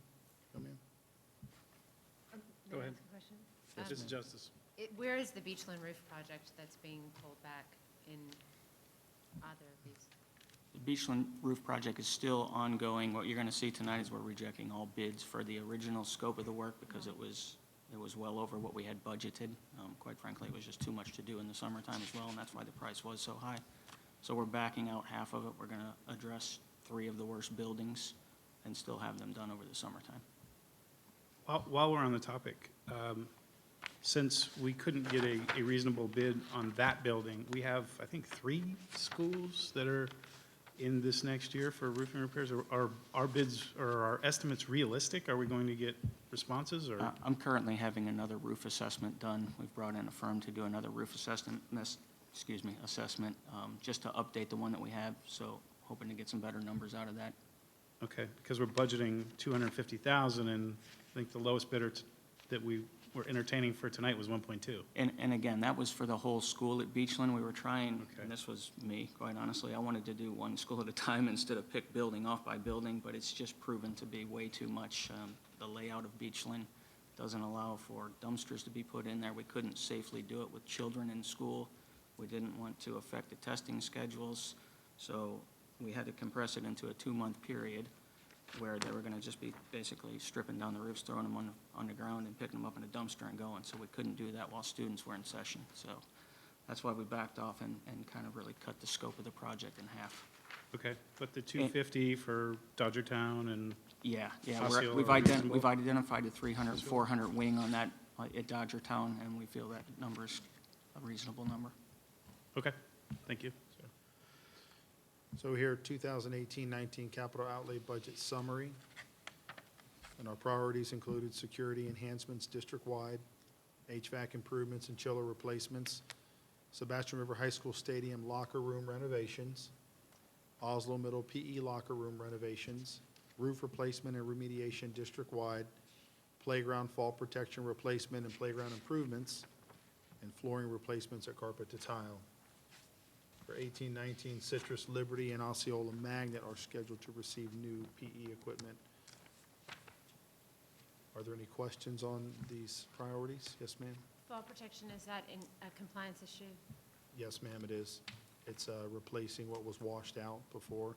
We actually have bids for all the playgrounds for the materials needed for the There's a certain amount of inches. Architectural mulch or something like that it's Correct. called? ADA. You can't use sand. We were having a conversation. Right. You know how we were over concrete, but, you know. New projects, security enhancements. As a continuation of the 2013 security audit and subsequent projects over the last 5 years, Sebastian Elementary, Sebastian River Middle will be receiving a single point of entry project. Access control points will occur at Storm Grove, Vero Beach Elementary, and Vero Beach High School. Perimeter fencing and other security measures throughout the district will continue to be addressed as they are identified, and a new district-wide security audit will be performed by August 31st, 2018. John, can I step in for a Yes, second? please do. Just as a clarification, in the 18-19 budget, we have Sebastian Elementary and Sebastian River Middle School. We're currently working on Fellsmere, Vero Beach, Flick, Pelican Island. So there's other single point of entries that are going on. They're just not budgeted in 18-19. We've been able to move funds up to get those projects rolling right now. So I just wanted to let you guys know, it's just not those 2 schools that are getting them. We have 5 other schools that are getting, But they all or won't be 5 done. schools all total, excuse me. Go ahead. Mrs. Justice. So I think, as we discussed, some of the millage money has been used for security updates. Capital funds are being used for security updates. So I think maybe it would be helpful just to have a clearer picture whenever we have a security update in a workshop or something like that, to have some idea of where the funds are coming from to be able to do that, a clearer picture of it. Continuation of new projects, our HVAC and chiller replacement projects, Sebastian Elementary and Sebastian River Middle. These are the types of projects that don't look very glamorous to a principal, but when your air goes down, you get that constant phone call daily. And we know August and September, we started the year with multiple calls at multiple schools daily. So, and these repairs and usage and warranty on the chillers, the principals aren't really aware of the life and the duration of a chiller. This is something that facilities oversees, but yes, are very important. We have HVAC renovations and equipment for future budgeted years at Adult Ed, Citrus, Fellsmere, Gifford, IRA, Liberty, and Osceola Pelican, Sebastian River Elementary, River Middle, Storm Grove, and the Transportation Complex. Fire alarm upgrades, Glendale Elementary and Sebastian River Middle are scheduled. And the schools that are receiving fire alarm upgrades are listed there as well, too. I believe we finished Rosewood and Gifford Middle this year.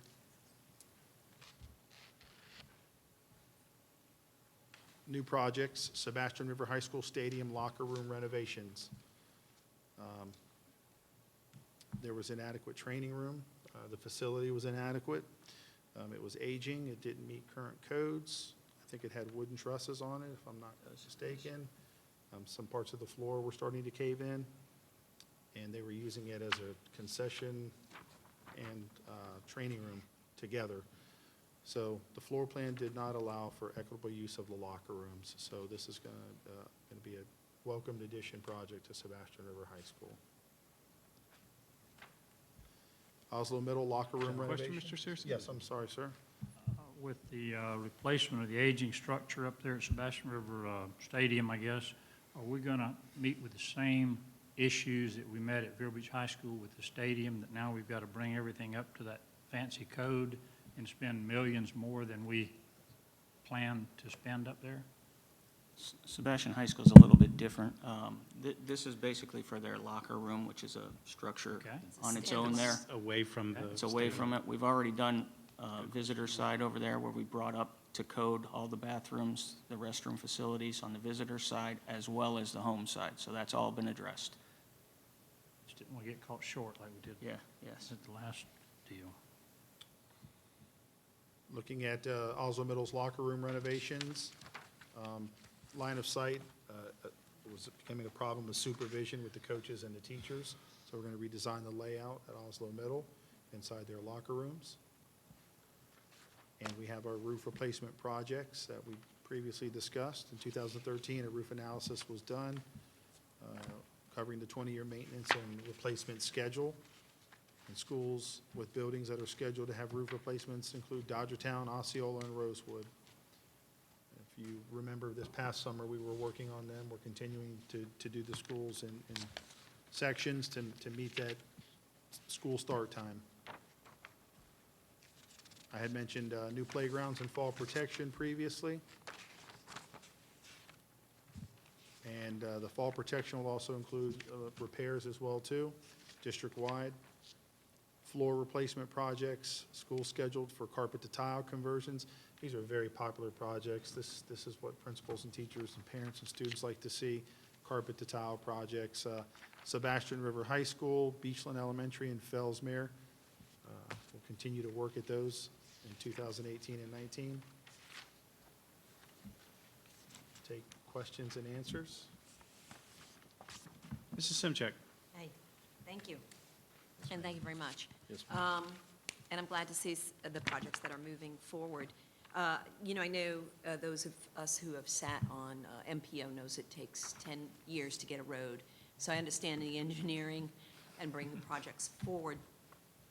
And I have also, that's why when we talk about the painting, and I jest before, but I have, you know, Mrs. Justice speaks about Beachland, you might speak of Glendale, and we all, because we live in that community. And of course, when I first got on, I looked at the poor condition of Sebastian High School and the painting, but as Mr. Searcy pointed out, I understand in a list of priorities where it stands and how we are poorly funded in general. So of course, I patiently watch, and I'm glad that it is on the list. You can't even get it done unless it's on the list. And I've seen this on MPO, a road goes up the list and down the list. So seeing that painting a building of the high school, if you turn to that, going all the way out till 2020, 2021, when I started, I think it was on 2016, 2017, and now it's pushed back there. I understand. I have a couple of questions about the stadium bleacher repairs, and also, again, pointing out specifically how it's not, you know, if you're not on the list, you are 5 years out a minimum, you know, if it's a non-considered emergency. So I want to bring up the PE/gym/basketball, and basketball's not my thing.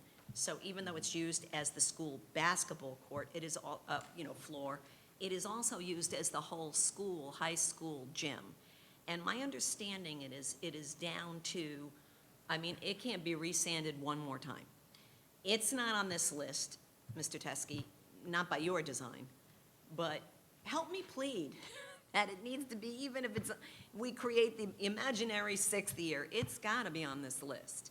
Because I don't know, that is, I mean, to have a school without a gym is going to be more important than painting the school. So I need to advocate for that for the high school. And then my other question, I'm going to do two parts because everybody raised their hand. On the, you know, of course, glamorous Citrus Bowl. Everybody came to the cry of the Citrus Bowl. They bring in the revenue, and as I talked to Dr. Rendell this week, do want to circle back as the inequity of athletes playing for Vero High versus Sebastian and the lack of funds. And we have great facilities and all those things. And you know, so we have to revisit that at a later time. He knows that, we know that. But in 2004 hurricanes, if you turn to the stadium bleacher repairs, I'm hoping that's including the visitor side. It was damaged and they basically hacksawed down. And the visitors go there with their pep bands and everything, and it's like you fall off a cliff. And it's, again, in priorities, I don't mention it, I'm glad to see it there. Are we going to, oh Lord, just cap it? You know, I mean, does that include that? No, ma'am, these are improvements and upgrades on the home side. I'll let Okay. Mr. Westenberger So- speak to that. It's the home and visitor side. These are repairs that we've had an assessment done of the Okay, stadium. So if you could just, you understand Certainly. what I'm saying Sure, about the yeah. visitor side? Yes. So then let's go back to the basketball court. Could you address that for me? You've seen it. Mr. Michael, are you here? Yes, I'll have Mr. Michael come up. He and I walked it with the AD. He has a plan, had a temporary fix repair with the water line that was broke, the water fountain that was removed, the leveling of the floor. We agree long-term it will have to be replaced, but I know Mr. Michael had a repair in place now. And how much does that affect this? I'm thinking Sebastian 30, but River it High could School be. gym. Yeah, the Sebastian River High School gym floor, the wood floor. And I'm not sure who felt that it won't last another 5 years, but we definitely can continue to coat the floor. There's one area that did have some water damage years ago. It might need to be addressed. I'm surprised it's not in our 22-23 because I thought we had put money in there for it. And let me just be clear that the plan that you have in front of you right now is a draft plan. So 23, 24, I have not populated, or we have not populated every project in that area yet. We focus on 18, 19. And I can We clearly will. declare that I won't be here then. And I can clearly say that I won't be here to advocate for it. But I know, like from MPO, that if it's not on the list, you know, just to get on the list. I see some things that used to be on the list that aren't on the list anymore, so just because you get on the So, list doesn't mean you stay on the list. but I did want to, you know, throw that out. So thank you. Yeah, and I did meet with Ms. Upchurch, walked the floor with her. Like I said, Nick and I talked about it for this year's 5-year plan. We were going to put it on there, so. Thank you so much. Absolutely. I'm sure they're very happy to. So my question is, 7026 and Marjorie Stoneman Douglas Safety Act, it places limitations on projects. Is there any concern that we wouldn't be able to do the $1.5 million locker project if there are prohibitions, that if it becomes a must and Sheriff Lohr, as part of our state plan that he has to approve, were to say, no, we're going to do all these access control and other safety-related projects, and not spend a dime more on anything else until, other than maybe roofs, which are going to create secondary issues. So my question is, do you have a sense for whether or not that's going to be an issue, or this board could be approving things that, or budgeting for things, I should say, that may not come to pass simply because the mandate is to focus on safety, and we can't spend a penny until we've done that, until we've met the requirements of a state or the Yeah, inspector or consultant. I think I agree, and if they do come down, so as you saw in line, and forgive me, I left my glasses in the car, so if I look like I'm really struggling, I really am. Line 18, we put security enhancements, plus or minus $1.5 million. That's what we're going to use to try to address whatever we get back from the security audit. So whatever the security audit says, hey, we need to do X, Y, and Z, we're going to hope to use that money to fund those projects with. Will it be enough? I don't know. I can't say. Could there be a possibility that we do have to defund projects in 18, 19? Absolutely. There could. And if that comes after the time that we approve this, we'd have to come back to you guys with another amendment to the capital 5-year plan, just as we're doing tonight. There's a board agenda item tonight for 17-18 to do the exact same thing. Got it. So I don't want to say that $1.5 million is going to cover it, because I honestly don't know. Couldn't tell you. Depends Okay. on what this audit says. Mrs. Justice, I saw your hand up. Yeah, I just think it's a really good point, and when we look at technology millage money, you know, Yeah. prioritizing those dollars and making sure, you know, it would be my understanding, again, that those are funds that we don't use anything that wouldn't be for a recurring something, right? So, making sure that we prioritize those dollars to meet security needs, like the access points and those types of things. Okay. A question, Mrs. Zork, or No, comment? I just, you know, I feel for Mrs. Simchuk on the building not being painted since she's been on the board for Sebastian High School, because, you know, having, mostly going into Vero Beach High School and then coming onto the board and constantly being at Sebastian River High School, you know, we have to have an environment where it feels innovative and inviting for students to learn. So, and here's a question.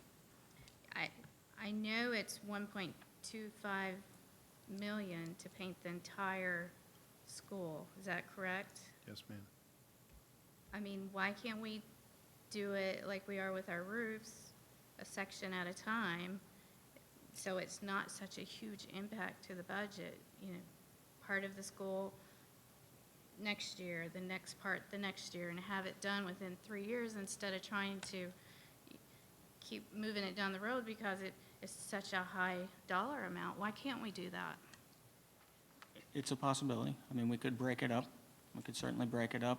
Sometimes you get better cost when you bid out a Do it whole all at project at a time, so may And cost a little bit more. repositioning and they staff up. And it's, Mrs. Simchak? I only use that as and I do it every year, to say that I know things get moved. The building not being painted is the priority that I see every year, as we would see with other projects. I say that because people must know that it's like that. I also know we run for districts, but it's voted countywide, and then certain projects, if we have more people who are concerned with Vero, then a Vero project will move forward over us. And I'm not talking about, when I came on the board, we didn't budget for chillers.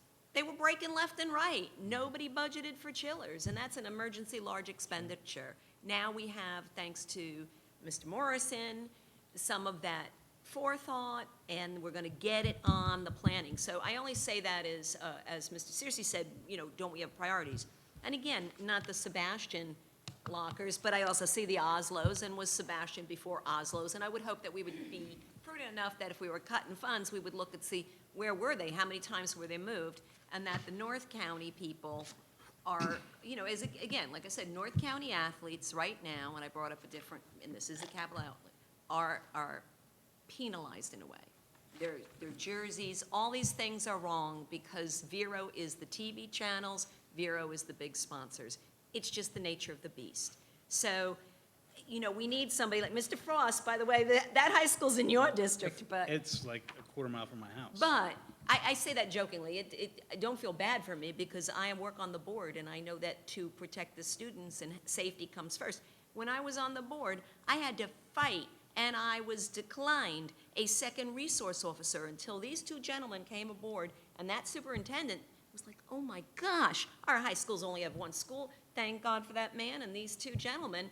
They helped, we had enough of a vote to move forward a second resource. Then it takes tragedy to get one in every school. So as long as, and I know this board knows our priorities with safety, but we, you know, and just because the state mandated one in every school doesn't mean we don't need a third in Vero Beach High School because of the numbers which dictate. And again, here I would promote for a third over Sebastian because their numbers do that. So when you say you feel bad, I feel bad too, but it's cosmetic. As long as, Well, you know, it's a protective, Yeah. but it certainly takes a back seat to security. Well, and if I'm here, I'll champion for it. Thank you. So, but I will also say this, it is not just cosmetic, it's also the membrane that keeps the water out.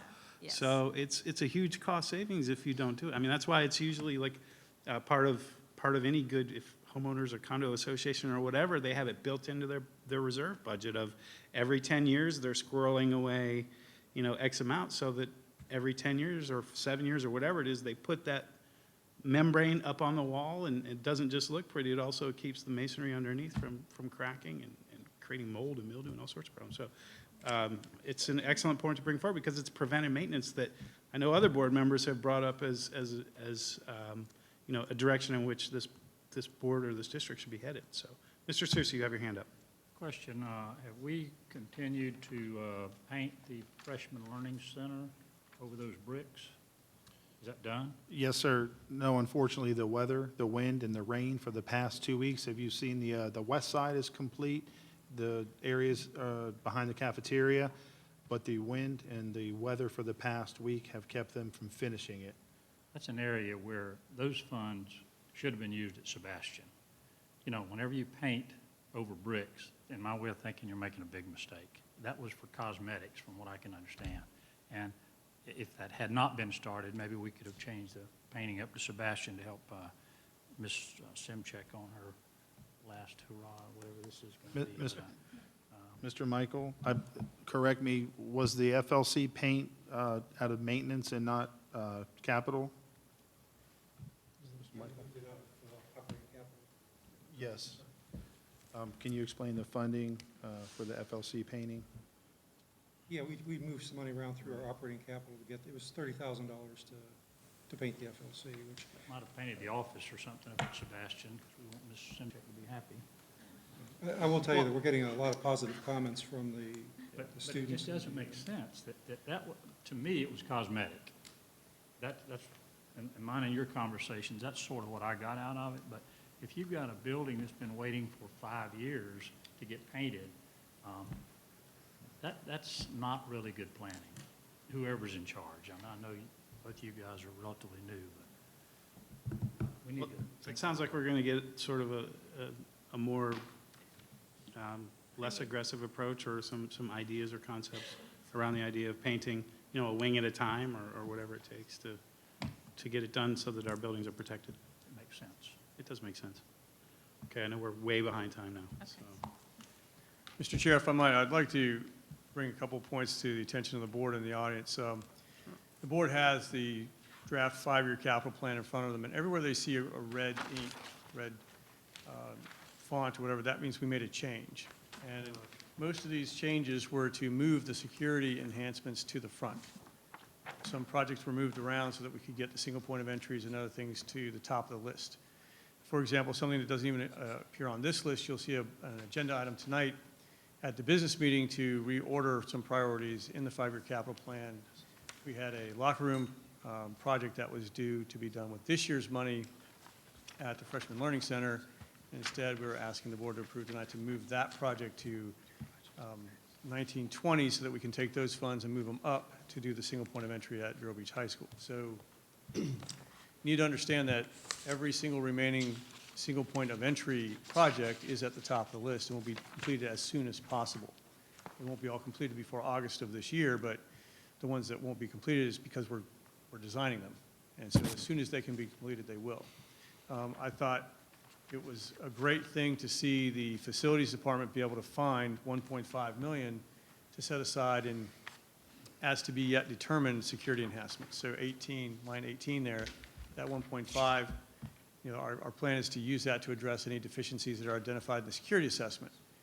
So as we reordered these priorities to get that 1.5 and move other projects up to the front, if the security assessment reveals some other things that the 1.5 won't cover, then obviously we'll reprioritize and move things down the list to make sure security is done first.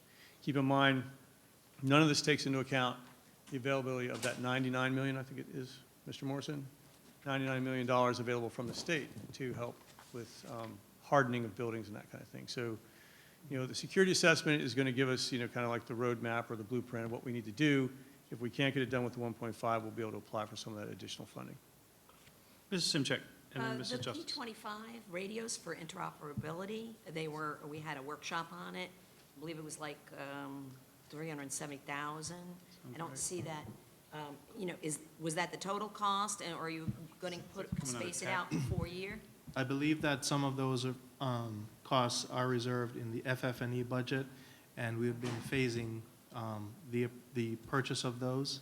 So I believe it's in the 2000, a portion of it is in the 2018-19 budget Okay. as part of that FF&E, the B-25 radios. Mrs. Justice, and then Mrs. Zork. Could you just clarify a little bit, the $99 million, how will districts, we submit a plan, a request? Correct. It's my understanding the legislative, the language is that that's a pot of money that we have to apply for. It's kind of a grant. So when we met, we said, we don't know if we'll ever get that money. So that's why we started to find the 1.5 million and start to move on our own. Hopefully if we need additional funding, we'll apply for that and hopefully we'll get it. But we tried to make sure that any dire emergency, security upgrades, we should be able to try to do those as quickly as possible. And, we talked about chillers and roof replacements and carpet to tile, and we're going to do a lot of that tonight. We've got several projects on the agenda tonight. And I don't want the public to think that we're not paying attention to safety. Actually, we moved a lot of projects around to get to safety. We're not talking a lot about the single point of entry because we don't want to talk about it, but we're getting it done. And then that security assessment will probably bring us some other things that we need to do to improve. But, just because we're talking about chillers and roofing, I don't want anybody to think that we're not paying attention to safety. Mrs. Zork, and then, I appreciate that, but I just need clarification for myself before I start voting on the items tonight, like the tile. The other single point of entries, I know that we're not going to be able to get to them this summer just because basically it's not designed yet. Are we going to work on those single point of entries through the school year? Or are we going to wait until the next summer? It's a very good Since they're question. out of- No, as soon as they're designed, we're going to start work on putting them in. We will make the changes to the buildings even if the buildings are occupied. So no, we will not wait till, that's a great question. No, as soon as we're ready to break down walls and do whatever we got to do, we'll do it.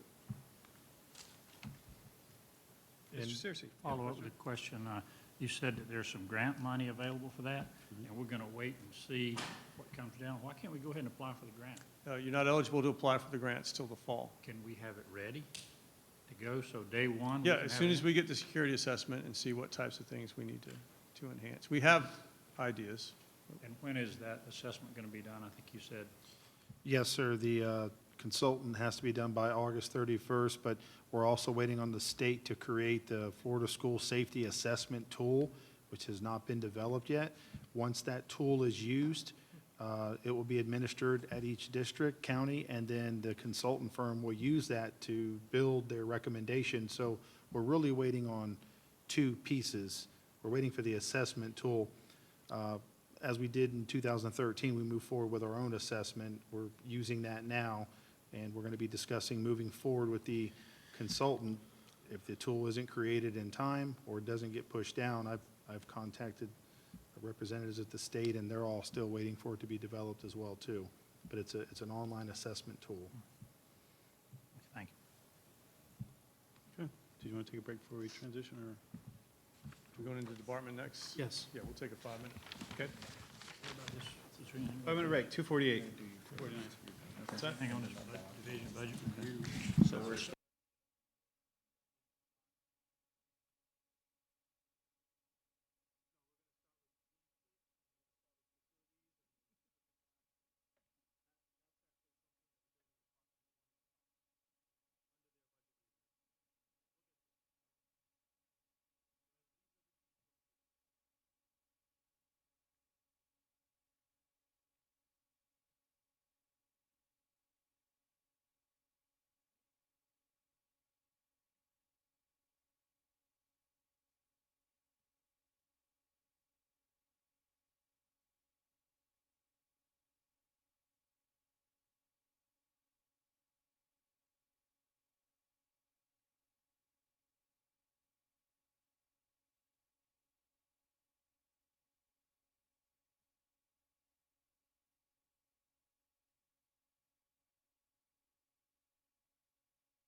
Convene this budget workshop of the Indian River County School Board. Dr. Rendell. Thank you, Mr. Chair. So we're going to enter into the department-by-department budget review, and we're going to turn things over to Mr. Teskey. He's going to go through the various departments that he oversees or supervises. So, Mr. Teskey. Yes, sir. Mr. Morrison, would you like to Just a give an quick overview? housekeeping note, that we will be reviewing the sheets, the larger legal size sheets that are in front of you.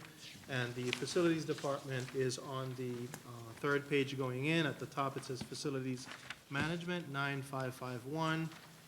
I guess, since we had Mr. Westenberger sitting here, we would just go ahead and have him review his budget. What you are looking at, board members, is a detail of the actual budget itself. This is the discretionary budget just for facilities. They don't really have any other projects per se, but it gives you a line-by-line detail. It shows the 2017-18 beginning budget. It actually shows you the actual budget, which is today, because there have been amendments along the way in some of the budgets. And what's been encumbered, expended, available, and then the 18-19 request with also a description on the extreme right-hand side of what those items, what that budget is used for. On the facilities budget page at the very bottom, we just quickly summarize the operations budget for the Assistant Superintendent for Planning and Operations. He has a very small budget, which he was also able to show some decreases. Some of these budgets, looking forward, the goal was to decrease budget, but given the fact that we already reduced our budget from 16-17 to 17-18, some of them you may see an increase, some you may see a decrease, but the goal was to try to decrease as best as we can. So also in your handout, you have what it actually looks like in the budget book. So facilities is the second page in on this one, which is the roll-up, if you will. And it will show you in the blue shaded area the 2018-19 estimated budget, which is the roll-up of all this detail that I'm going to walk you through. So with that, I'll turn it over to Mr. Teskey and Mr. Westenberger. Greetings again, Board. I'll be having my directors come up and brief their budgets with you. In the essence of time, we can be as detailed as we need to be with you. They'll be covering their line-by-line object codes with you. So we're going to start once again with facilities with Mr. Westenberger. Okay, good afternoon again. So my budget is pretty self-explanatory. There's only 4 of us in our department. I don't have a whole lot of overhead. The first line is our annual lease for our copier. I think 2017-18, we were at $2,100, and we decreased that by $100. If you guys want to just keep looking down, is there anything that sticks out in particular? Do I need to read it out line by line?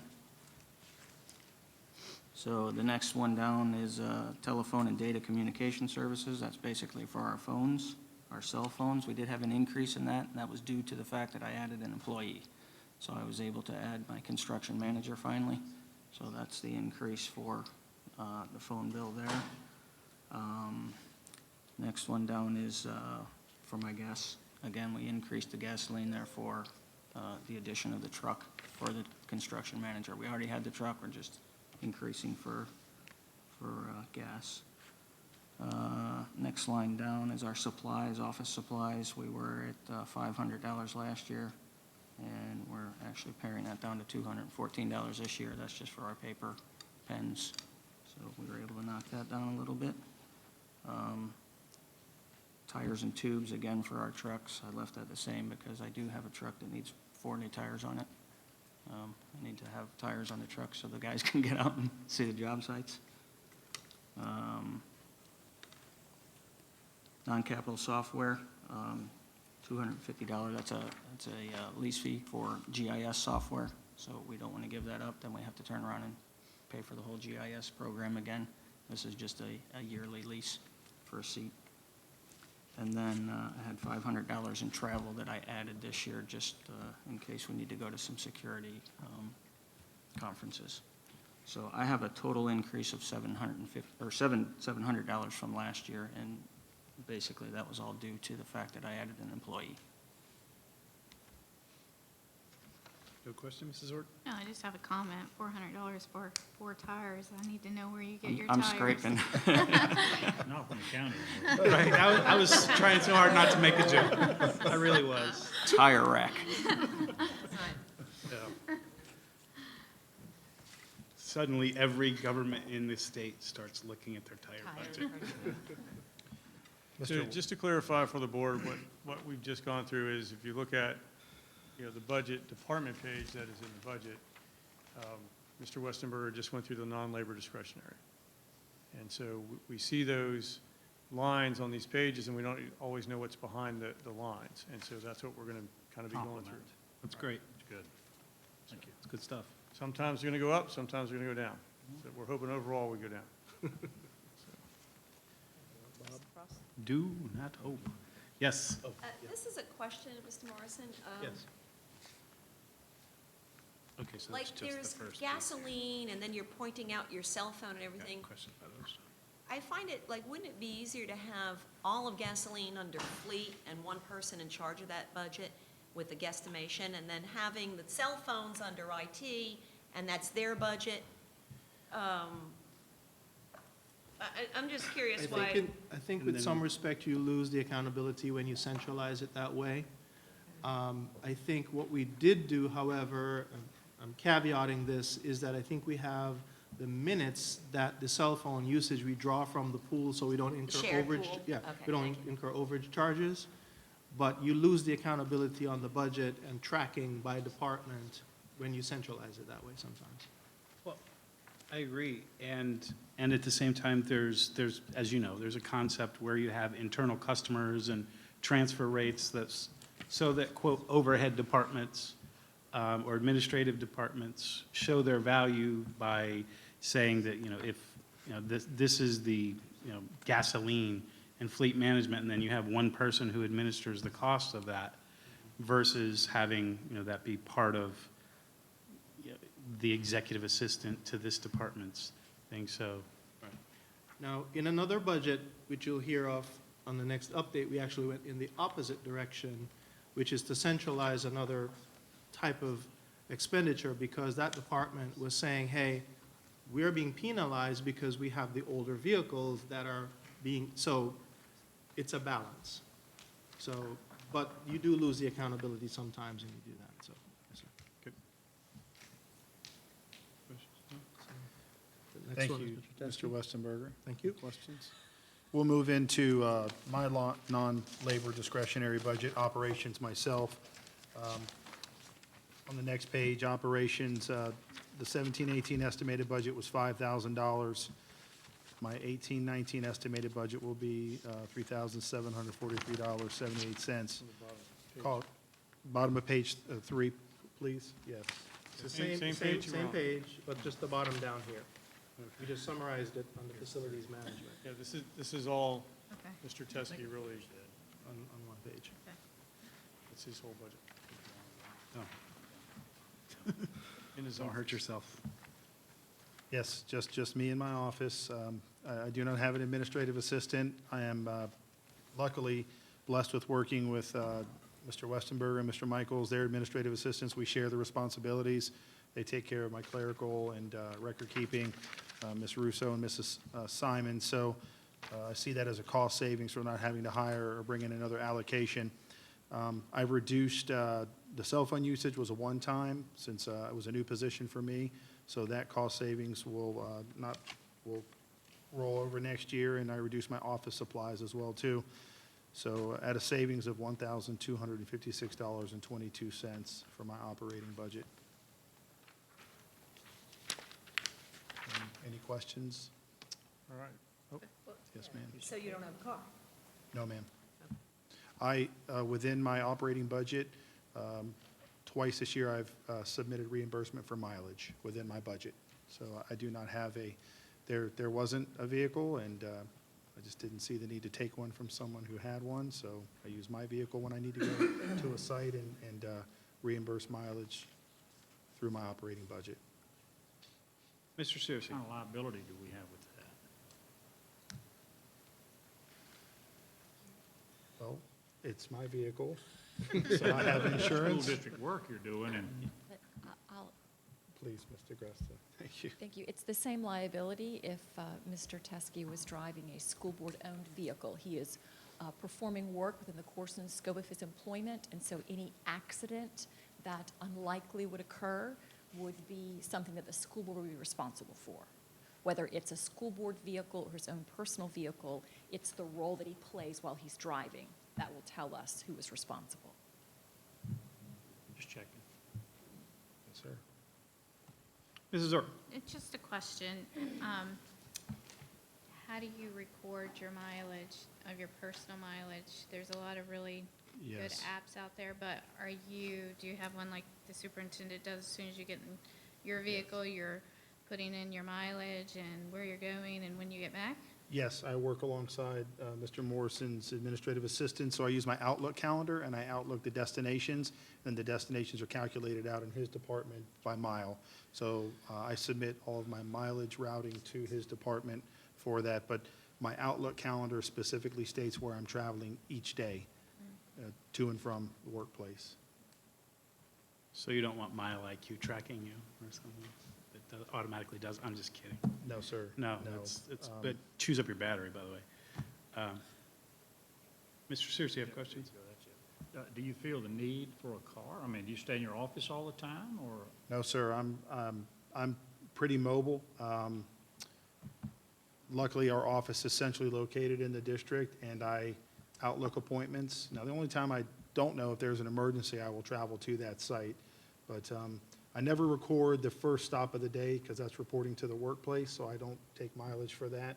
But once I report to the office, I log in. But at this point, no, I don't see the need to take a white fleet vehicle from someone else who probably needs to go to court or attendance or service students or at that point. Okay.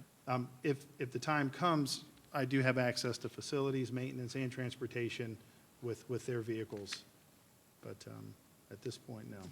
Don't we have some used buses over there that, with good tires on them? We'll cover in the transportation budget on replacement of white fleet vehicles coming up. One day, when we boost up the fleet, that might be a possibility, but right now, we're just exchanging, we're not adding white fleet vehicles. All right, if there are no other questions for my budget, we'll move into physical plant with Mr. Michael. That budget is actually the first one on the front, I knew we were going to get back to that in a minute. and also the first on this one.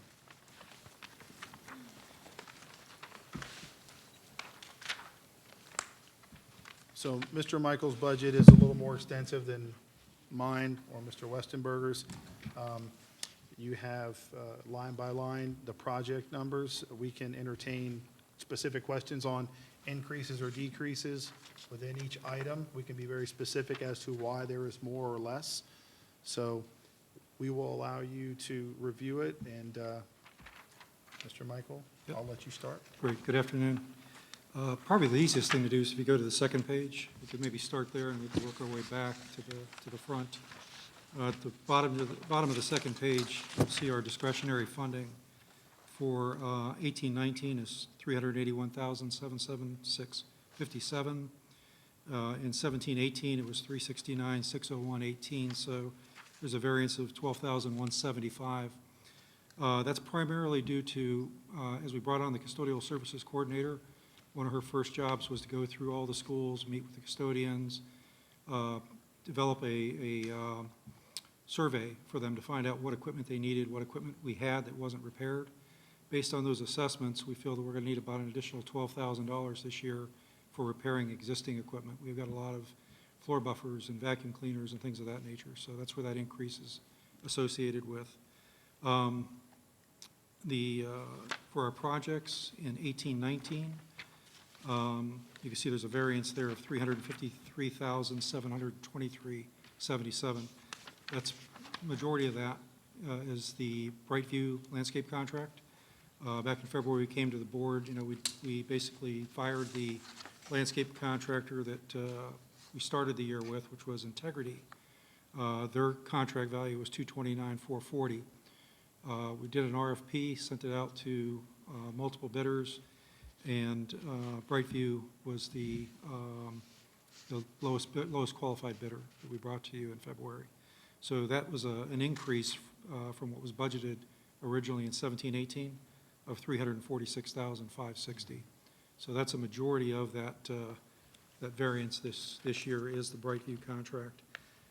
We also moved $20,000 that was in cost center 9332, which is a purchasing cost center for recycling.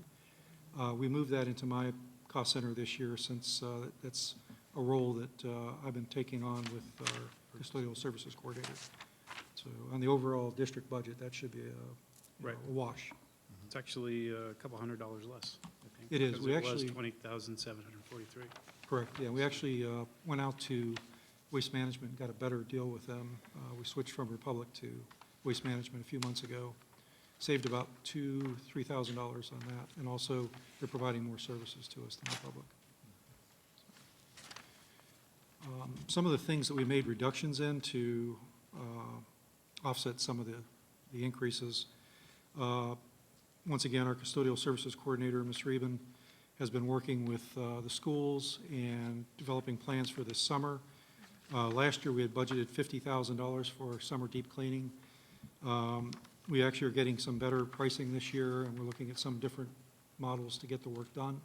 So we're pretty confident we've reduced that budget by $20,000 this year. We've taken some money from our travel. Last year, we had $12,600 in travel cost. I'm pretty confident we can get by with about $7,000 this year. If I may interject, Bob, you kind of jump back to the front page, if you will. I apologize. The items that are in the salmon color, if you will, here, I think that's salmon, are specific project numbers that we use to identify certain contracts and track certain expenditures. We take them outside of your regular discretionary dollars, so those are set-aside reserves, categoricals, if you will. So those dollars cannot be moved between discretionary, it can only stay within that project. So, for example, what Mr. Michael was referring to is about the third line down under project number 512. The 2017-18 budget was $229,440, and his 18-19 budget request is the $576. And in the description line, you can see the Brightview landscaping contract. So that, you kind of jump back to the front, but everything else in the green shading, if you will, going down is your discretionary dollars. So, Bob, if you can just pick up from there, if you will. Yeah, absolutely. So continuing from the front page, we've made some reductions to the subcustodial account, 591. We had budgeted $222,504 last year. With the new risk manager that we have in the organization, she's making some inroads into getting some folks back to work sooner. We feel that we might be able to reduce some of that subcustodian cost, which is primarily associated with workers' comp, FMLA, and those type of things. Once again, as we talked about travel, we made a $5,600 reduction there. And as Carter said, as you go from the orange to the green, we're moving from projects into discretionary. We basically have, and my department's kind of different, where you'll see overtime twice. You'll see overtime categorized for plant operators, physical plant operators, and you'll see it later in the spreadsheet for physical plant maintenance technicians. And that's because they're funded from two different cost centers, 7,900 cost center and the 8,100 cost center. We didn't make too many changes to our overtime with our plant operators. We stayed pretty consistent with what we've spent last year. As I spoke about in our discretionary funding, part of that $12,000 variance was an estimated $10,000 increase in our repairs and maintenance, primarily to our custodial equipment. Other purchase services, and I have a lot of sub-accounts that break these things down, but we're estimating spending about $19,792 for blanket POs for services like plumbing, pest control, those type of things. So, our natural gas with our CNG vehicle, we're still estimating to spend about $16,000 annually there for the CNG. As we further go down, we have gasoline costs. We're keeping those the same, Same amount of equipment, we haven't made any changes or additions when it comes to gas-powered equipment. With supplies, we increased it by $5,268, and once again, that's primarily with our custodial services. Those are chemicals, things of that nature, floor finishers, and it's just an increased focus on what we're doing in the schools with the custodial group. So while we're talking about what we're doing in schools, one of the initiatives we have is the carpet to tile approaches. And as I look through the staffing allocations here, there's something called carpet crew. And I'm just wondering what a carpet crew does now and what a carpet crew would do once we have our tile conversion is complete. So, I'm not sure, Carter, what we're referring to. We don't have we're not budgeting for We don't have carpet a, crews. he's talking about the personnel allocations. Correct. We used to have more people in a carpet crew, so to speak, which I believe they went around and changed the air filters. That was kind of their thing, as opposed to doing anything with the carpets, per se. No, my understanding is they did clean so- carpets. They clean carpets? Okay. sure. But I didn't know that they also changed the air filter. Yeah. I'm not sure, there's one individual left with that classification. It may just be a misclassification at this point. Okay, well, There's I only one just- person in there. these are the things at which we should look when we're doing this sort of thing. So I just wonder, and I do see in 2013, there were 2 of them. Right. And in the following year, there was 1. And I just wonder if in 2018-19, there should be an air filter changer. So, We actually do have, yeah. or to better understand the value that valued team member brings to the organization. Right. So, So, Carter, we do have an indoor air quality technician Right. in our budget, and that position has been vacant for quite a while. Okay. We've actually filled that position. That person's responsibility primarily is to go to all of the schools and replace the air filters with the physical plant operator. So it is a Okay. critical position. It is someone dedicated to just focusing on air filter changes. got it. And that is a different line item than carpet crew. But that's about halfway down the list. Right, I see it. And then We'll there's, find out who carpet crew is and Okay. what they actually do. I should have brought okay, while we're at it, I remember we had a part expediter. How's that working out? That works out very well, actually, because what that's doing is it's keeping the workers from, going to their computer and spending a lot of time researching best prices. And also, this person is able to go from school to school, drop supplies off, where we're not taking a technician off of a job. For an organization of our size, with 48 technicians, having that position has been critical for us. Okay, and that person replaced the work order specialist, so it's just a change in function and job description, which I see dropped off. Okay, that was just my question, because we do have a number of those tile projects tonight, so while we're spending a ton of money there, if we're still have staff who are waiting for the next carpet cleaning job to come down the pipe, then that's Actually, something. Mr. Frost, we actually outsource the carpet cleaning. Okay, We put it out to and bid I every year, and which we found has been much more economical. Okay, so we can find out if this carpet crew position is filled or vacant, and if it's vacant, perhaps we can look at eliminating it and converting it into however we're currently doing it, so that the budget accurately reflects it. I appreciate that, thank you. Thank Mr. Searcy? Can't the plant operators change the filters? I mean, what do they do besides they're the operator? No, Do they're- they actually do physical labor, or they just, Absolutely, they're maintenance technicians, so we have them changing light bulbs. I mean, when I first came to the district, they weren't doing those type of tasks. We actually have them doing a lot of work now. They're not just passing work orders on. Their tasks include changing work orders, trimming trees. So we're keeping them very busy. trimming trees? I didn't notice that, but it looks like they could change filters. I mean, I don't know how many filters we have at a school, but if we Some have of a the plant filters are- operator, yeah, probably they'd- Yeah, some of the filters are very large in these large air handlers, and it requires 2 people to change them. So this You mean person, kind of would- like 2 people to change a light bulb? not a light bulb, but no, a very large I want to filter. make sure that. Well, some of those fluorescent ballasts, that's Yeah, I dangerous. know. Have a hazmat situation on your hands. I've heard about Mrs. Simchek, you had your finger up first, and Yeah, then Mrs. Justice. It'll come up more with transportation, but it is in your budget, so I'm going to ask it now. Gasoline, are we sharing the gas tanks with the county? Yes. And do we have gas cards with either Hvac or Comdata or something like that? Yeah, And I'm do- sorry, go ahead. And do we frown on using them because the county's so much cheaper? I can only speak to how my Or department. maybe I'll tell you, when we get to transportation, I'm sure because they're right there, but I know it's like 60 cents above OPEC versus the, Hattiesburg? yeah.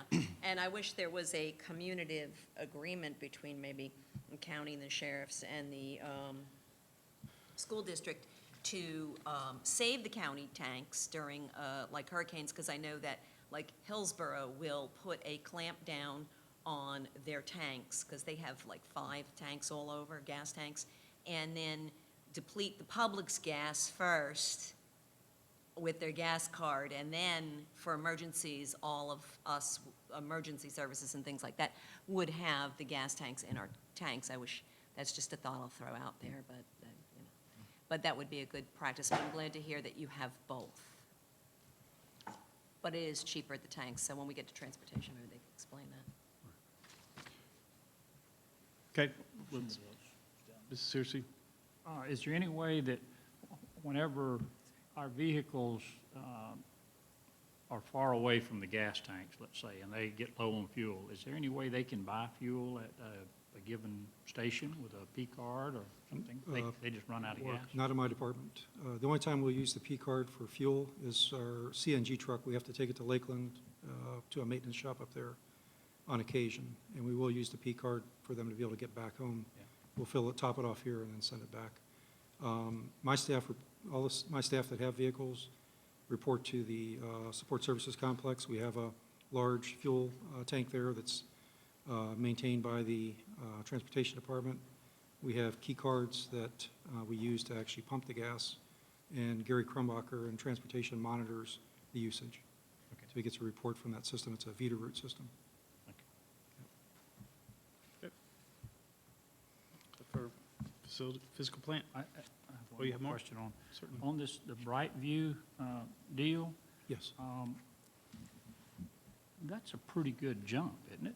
$346,000 increase? Yeah, it is, and I can't speak to how the process was developed when they first hired Integrity. I wasn't here at that time. But that's why we did, when we put it out to bid, we did a formal invitation to bid. Mr. Carver did that. We received, I think, 3 or 4 bids for the, people who responded, and Brightview was the lowest bidder. Well, they're doing a good job. I mean, I've noticed that. That's Yeah, very we were evident. paying a slight premium. Well, actually, with Brightview, they were actually cheaper to do it on the weekends than if we would have gone with them during the week, where some of the other vendors were more expensive on the weekend, just their model, which helps with safety. And we've not given any more thought to bringing it in-house. Well, I've looked at it. I presented to the audit committee, and Mr. Searcy, I truly don't feel that it would benefit the district or the taxpayers to bring it back in-house. I think we're getting a good value outsourcing that function. Sure is a big increase, though. It is, and you may recall that, and I feel the same way, that one hurts to look at on the budget for sure, because it's, you know, it's not something you think about when you think about educating children. Yeah, yeah. But I will also say that, you know, you probably got many calls from parents about, you know, they're not cutting the lawn here, and without getting into something that would require us to hire her more, to use Ms. DeAgresta services more, Brightview is delivering a quality product at least. For the money, at least, we're getting some service. And again, they cut on the weekend, which does actually affect children, you know, so if there's testing, there's not a leaf blower out there running or things like that, so. Maybe we could ask the Blue Angels not to come back during testing next time. That would be helpful, but, you know, we don't think about, it's certainly something to think about, and we circle on our calendar. That's valuable information, but any other questions on this segment? Thank you. Thank you, Mr. Michael. We'll move with Ms. Idalette, Transportation.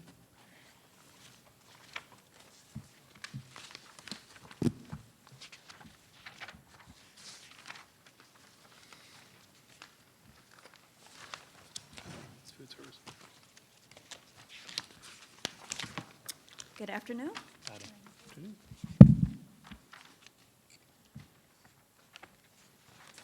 Okay, I believe I'll follow the same format as Mr. Roberts did, so we'll look at the variance first. If you'll notice, on the second page of the transportation budget in your packet, the variance is of negative $44,976.12 for the 18-19 budget request. There were only 3 line items where we saw a need for an increase. So if you flip back to page 1 for transportation, I will bring those to your attention. If you look at travel for exceptional, you'll see it says exceptional. We have asked for an increase of $73,2240. That is a variable amount. That is in direct correlation to our students, our special needs students who are not able to be transported by school bus, and that is reimbursement to parents for them to drive their students to and from school. So that amount will vary based on the number of students who meet that criteria. The second increase that we've asked for is under pupil transportation services, repairs and maintenance. Originally budgeted is $22,543.64. We found that we have had somewhat of an increase, $1,200, so we're just asking for that increase in line with the expenditures for this current year.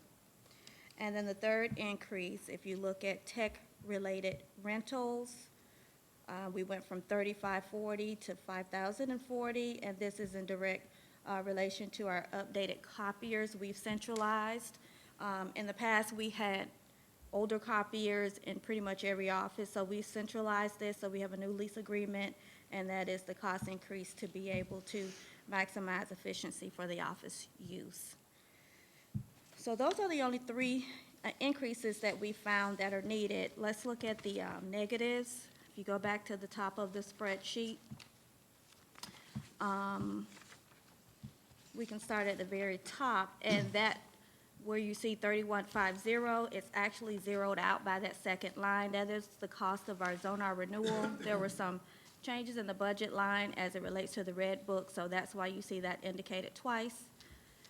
Further down, there are some costs associated with our CDL licenses, and this will vary as well. This is an incentive program for our newly hired drivers who we have to train for CDL certification. It requires a minimum of 40 hours, and during that 40-hour time period where we have those new hires in the classroom and on the road for training, they are not paid. And so what we have is an incentive in place after 60 days of successful service, and they've proven themselves to be proficient with their driving skills and able to manage the job responsibilities. They're paid back at a flat rate of $10 per hour for the 40 hours of time they've invested in the CDL certification process. So that does vary based on the new hires. We are fortunate to be able to get new hires who come in with CDLs. They require less time to become road ready. So this only applies to those who have to commit the full 40 hours plus for the CDL certification. Further down, you'll see under professional and technical services, there was a decrease of $14,850. There was a consultant that was brought in prior to my hire during the 15-16 school year who reviewed the transportation department for recommendations. That was a one-time expenditure, so that amount can be deducted from our budget, and so that shows as a credit there. Moving further down, we did have some cost savings that were associated with our cell phone lines, and so those 2 negative figures you see is a direct correlation to our cell phone usage. Myself, along with operations manager, I have a garage manager and a warehouse foreman. The 5 of us have phone lines for transportation because we're constantly on call as needed. The $9,662, that we were able to have some cost savings there. In the past, we had some one-time expenditures coming from that account, but the only reoccurring that we determined that will be charged to that account is for uniform services for our mechanical staff only. So we were able to find a decrease in that budget amount. Tires and tubes, we were able to save significantly. because of the less need of tires, and we are able to get a lot of our tires retreaded through our Pride program. So we received some of the funding offset fees that were able to show a deduction in that amount expenditure as well.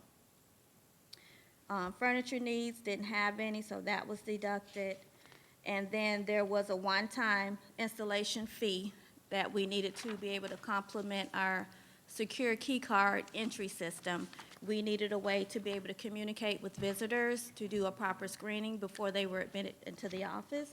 And so that one-time expenditure of $58.93 was deducted as well.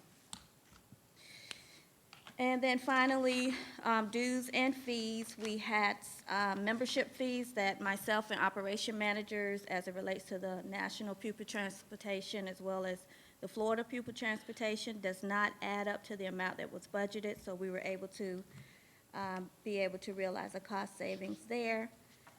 And then others related to the operation of plant.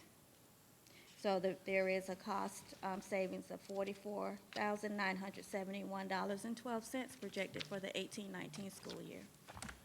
Board members, I would just like to point out on page 1 of 2 something that we did during the middle of this year. You'll notice that for the 17-18 budget, the salmon color only comes down to project 594. But for 2018-19, the salmon color comes further down. What we did mid-year was that we reclassified the fuel budget from a discretionary budget to a specific project budget, so no expenditures or budget could be moved into other lines. We wanted to make sure that we kept that within that self-contained account. The system is designed, our term system is designed that you cannot move money out of that project once it's established. It has to be used for that specific purpose. So that's why you see the distinction. On the roll-up on this page, in the budget, the actual budget book page, you'll notice that in the non-labor discretionary, you'll see at the very, very top under transportation, you'll see a reduction of $471,902.80. This is about the, it's on page 4. Of this book. Page 4. You'll notice that there's in the non-labor discretionary, you'll see a decrease of $471,902.80. But on the very, very last line, on project 702, you'll see where there's an addition of $419,516.53, which is because of the reclassification into a project account. So the overall reduction as a result of some of the cuts that the transportation has made is $44,976.12. Mrs. Orr? Carter, can we get a breakout of, or you send it to us, please, of what the actual transportation fuel cost was the year prior? So that we, For 16-17? yes. Okay. So that when we're looking at it, you know, is it increasing or decreasing or remaining the same? Okay. Thank you. Mr. Searcy and then Mrs. Simchak. 6420, the second to the last item there on page 1 of 2. What is immaterial amount? Oh, I'll get to it. Just give me a it's second. just stated as a minimal amount to be factored. So typically, under 6420, you'll have a one-time purchase of a computer or something like that. We just said that, you know, that's something that we can just cut out of the budget. Sometimes you have these little amounts that will remain, and we just cut it out. Didn't know what immaterial was there. Rounding error. It's taking it away, that's good. That is good, right? See, that's, if it were coming the other way, that's, Be a bigger question. could be making sure it's good to go. Mrs. Simchak, you had a question, I believe? Yeah, parental transportation was budgeted at $15,870, the actual is $23, and then you carried that exact amount over without an increase. I'm curious because with a trend that, first of all, could you explain what that is to everyone? And then second, although I know what our actual was, it was 8,000 over budgeted, so I don't know why you wouldn't add a 3 or 5% to cover for that. So that is in direct relation to our special needs students who are not able to be transported by a school bus. And so those parents are reimbursed at a rate of 45.2% and 2 cent, I'm sorry, per mile, 45.2 cent per mile. And so we know that that number will remain consistent with the number of students that we have for transport right now. We wouldn't automatically project because that's based on an IEP, individual education plan. So we're not certain that we're going to have more students to transport next year. That's based on, So the rate is Actuals. set by who for reimbursement? The IRS. state? It's actually 50. 54.2. 54. Sorry, 54.2 It's the cents per IRS rate. mile. All right, thank you. I And apologize for that. can we draw from IDEA funds for that at all, or is that just straight out GR? I'm not sure if that's an allowable cost, but that can be something we can look at. Okay. If we have a higher number of ESC students that move into the county over the summer, it would affect it. If we have a number of parents of an ESC child who elect to not transport or on their own, it would affect it. And then, of course, our students coming out of ESC VPK who haven't been staffed yet, just because we are showing our budget earlier. Normally, she'll receive the IEP updates later in the summer. That also affected, but since we're doing this earlier, we don't have accurate numbers of all of our ESC students yet with their IEPs.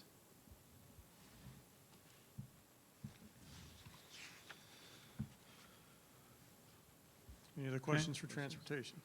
All right, next. Huh? Thank you. All right, well. And finally, Thank food you, Ms. nutrition Edelman. services. Mr. McCordy.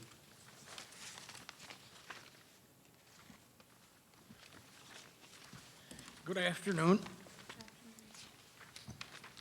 Just keep in mind that the food service budget is a little bit different than the general fund, and you're going to see some, Page 5, I apologize, page 5 of this.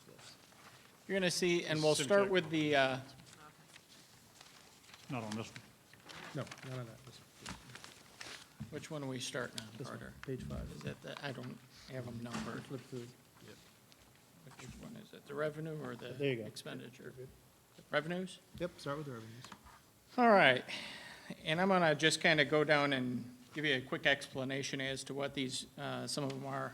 As you're probably well aware of, the National School Lunch Program, we receive reimbursement from the federal government when we serve all students of all categories, free, reduced, and paid categories, federal reimbursement.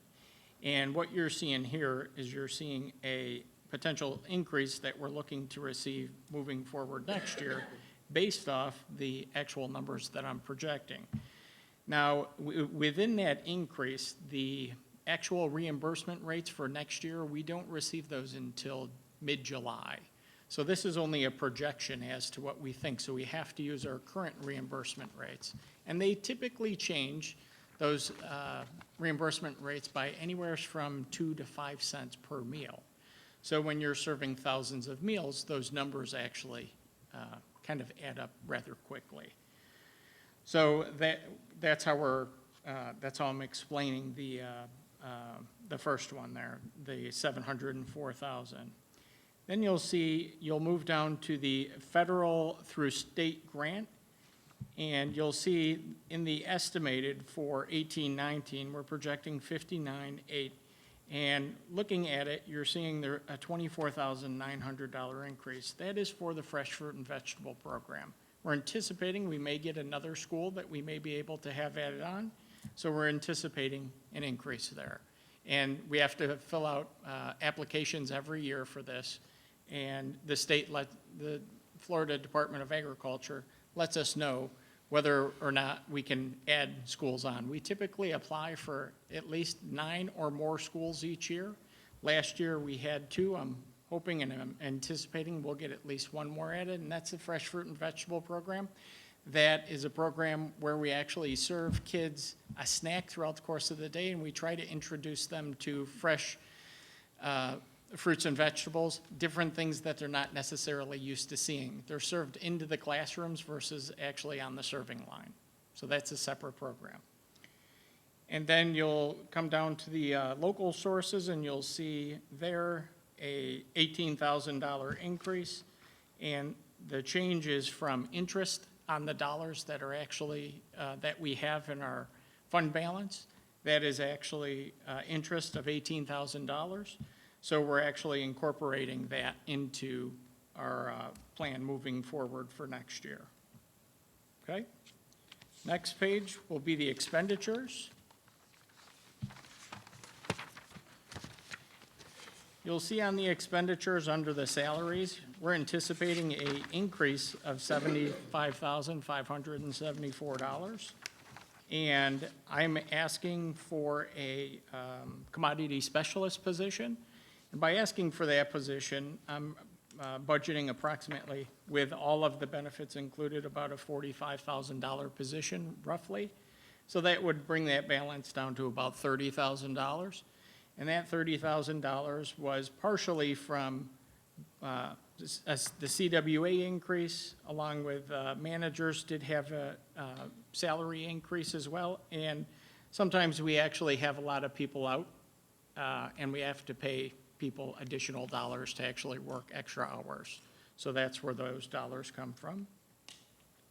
And the benefits kind of self-explanatory. The next one, you'll notice the purchase services, the reduction of $41,000, a 28.45% decrease. That is partially due, what I'm anticipating, due to some of the newer equipment that we've actually started to install in some of the schools. You've been part of that spend down allowance that I've come to you and asked for on 2 different occasions that have about $500,000 apiece. I'm reinvesting those dollars back into our program and back into the schools and the serving lines to make it more operational efficient, but at the same time, trying to dress it up a little bit for the students and increase participation. We're required to do that through the USDA program to actually reinvest our dollars back into the program. Moving right along, and in addition to that, we also have a new technician that's actually been, rather than outsourcing the stuff, we're actually doing a lot of the stuff in-house. So he's actually doing some of that stuff. Now, he's been on board for about a year. So it's starting to pay off. You're starting to see that.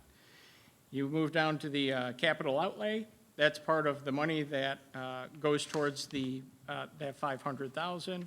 We're looking at an increase there of 31.47%. And again, that new equipment, reinvesting back into the program.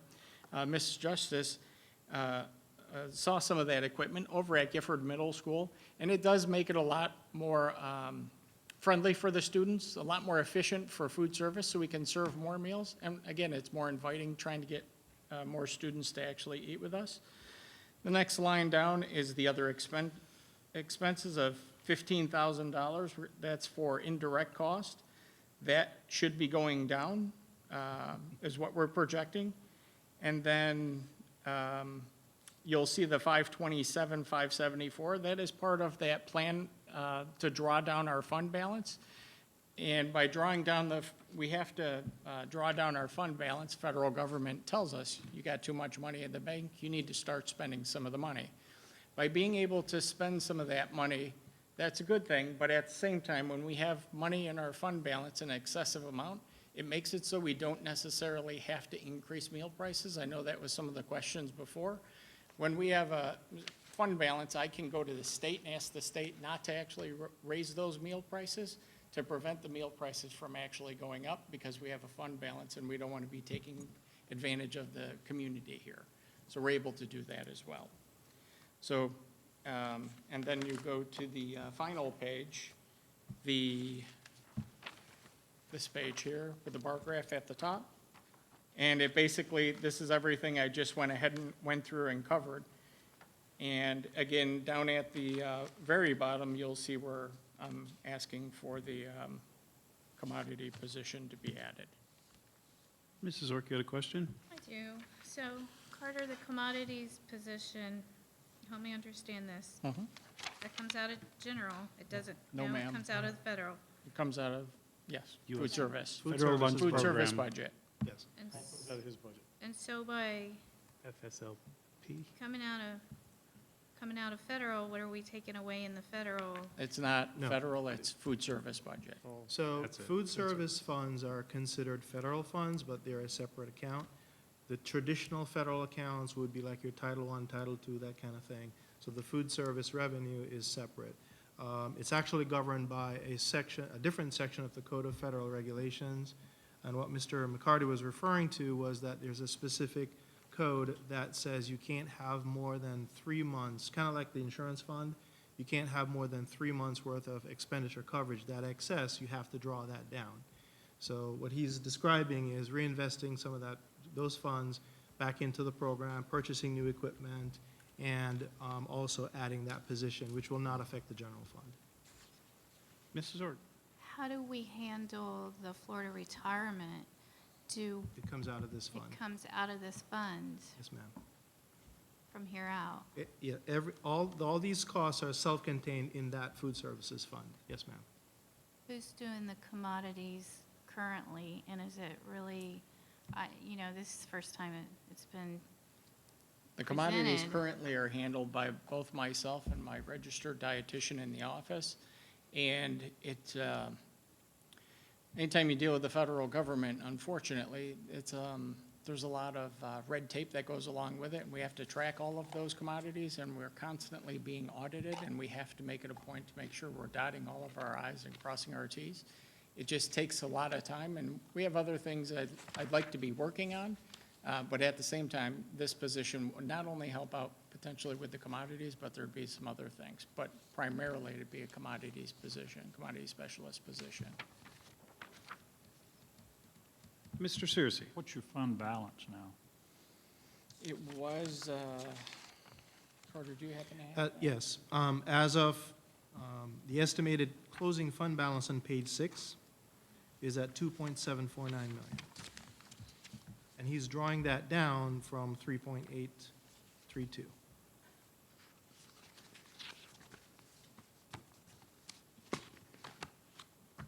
Mrs. Ord? One more. Sure. I do love the idea of having the fresh fruit for the snack time. That's wonderful. I have a question, though, being a part of the recycling program that's been going on in a couple of the schools, and being there and still seeing all that fresh fruit being thrown into the trash. It was my understanding, before I got on the board, there were tables set aside so the students could put those fresh fruits over on that table so that other students could take from that table. What I learned through the recycling, there's only a couple of schools that are currently doing that. So, we're throwing a lot of fresh fruit away. So Dr. Rendell came to me with that probably, I want to say 4 months ago. Okay. And I had to work with our local health department in reference to that, to actually revise our policy, because we were having some problems, not only with the fresh fruits and vegetables, but with some of our other products.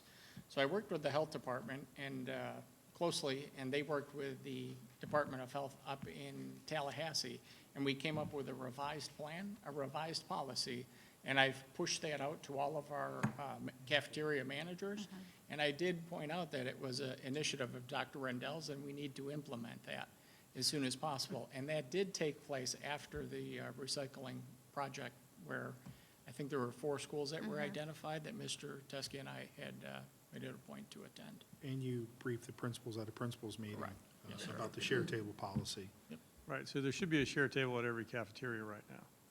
And It was I- actually a community member that brought it to my attention that they remembered there used to be share tables. They visited one of our cafeterias 4 or 5 months ago. There was no share table. They wanted to know, why did we stop doing that? So I talked to Patrick, and in some cases, the health department was saying we can't do that. And so working with the health department, we found out exactly what we need to do to operate a share table, what kinds of foods could go on the share table, have to have ice there and all that kind of thing. So we should see one in every cafeteria. So are we able to take the fresh fruit that's left on that table and for aftercare, take it to aftercare and let them use it? Unfortunately, no, because as soon as the product leaves the cafeteria, we don't know how it's being handled. And it should be stored at a certain temperature, and if it's not, and whether it's fruit or whether it's milk, and it's stored in a backpack at Okay. 80 degrees over the, Okay. and someone consumes it, gets sick, we're still liable. Okay, another question, same way, or same question, just different way.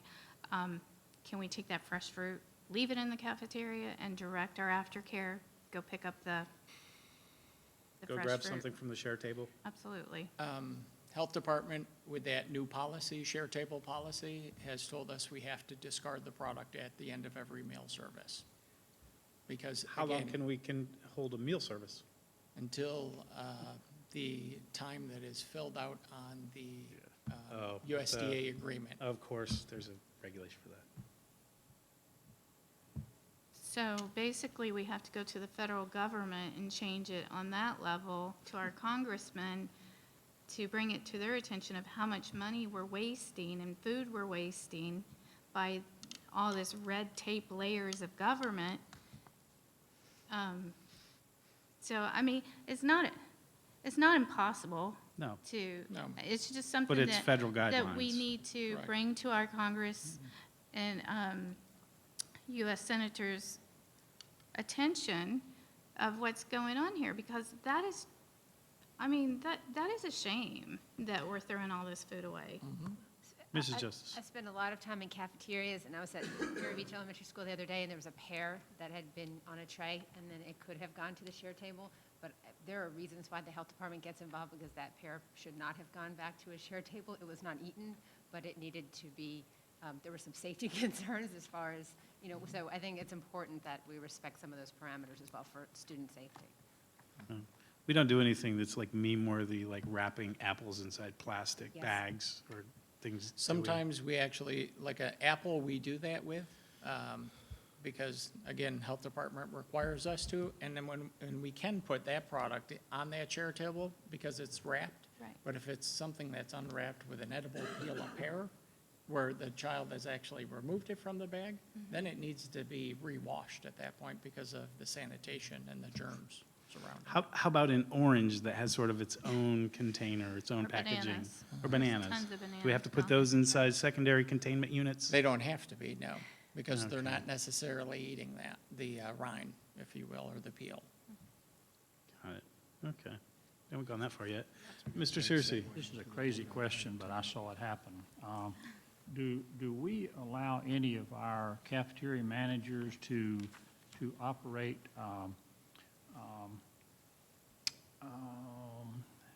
I guess you'd call it catering services out of their, We can, do you, we do some, not a lot, but we do some. or private? I Not for mean- private, though. Not, no. I thought you meant in the school itself, for school events. Well, and that's a good question. I actually was talking with a culinary services instructor who that's part of their program. Sometimes they do that, but it's treated, my understanding is it's treated as an enterprise fund. It's not the cafeteria manager, it's actually like the teacher who is teaching, you know, chefs in training. And they provide outside catering to certain events at, you know, and it actually is a revenue generator for the program so that they can continue to buy ingredients and things like that. But that would be different, I mean, certainly Correct. than a cafeteria manager using Like making wedding district cakes resources.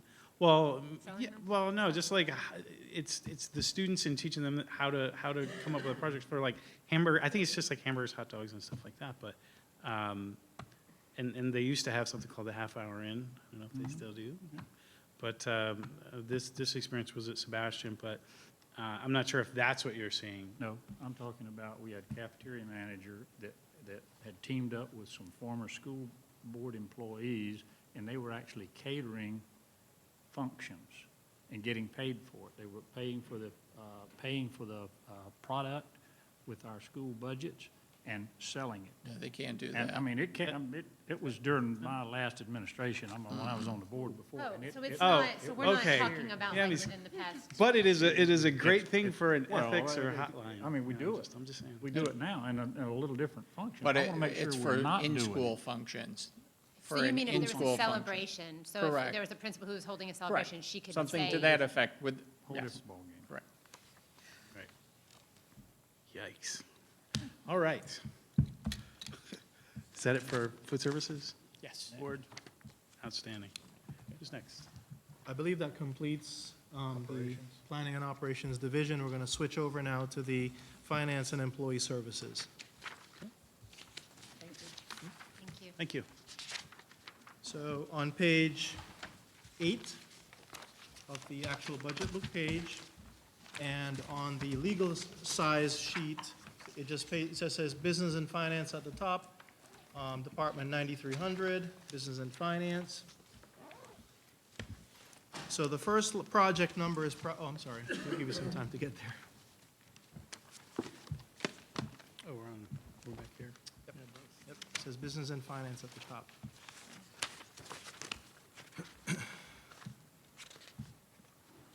So the first project number is Project 517. This is for your internal accounts auditor.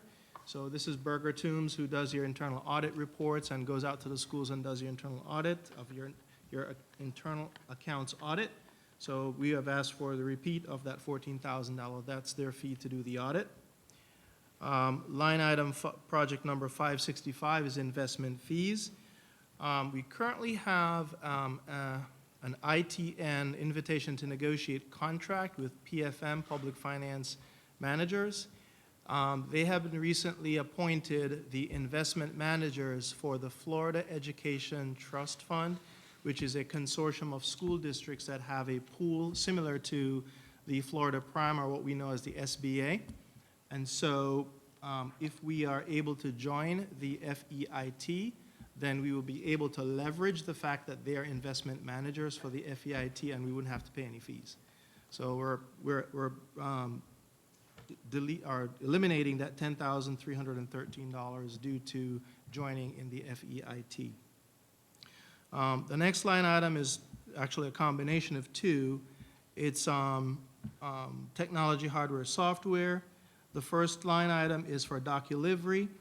That is the online pay stubs that we do for all of our employees, as well as SFO, which is the School Funds Online, which is that software that we use for our internal accounts.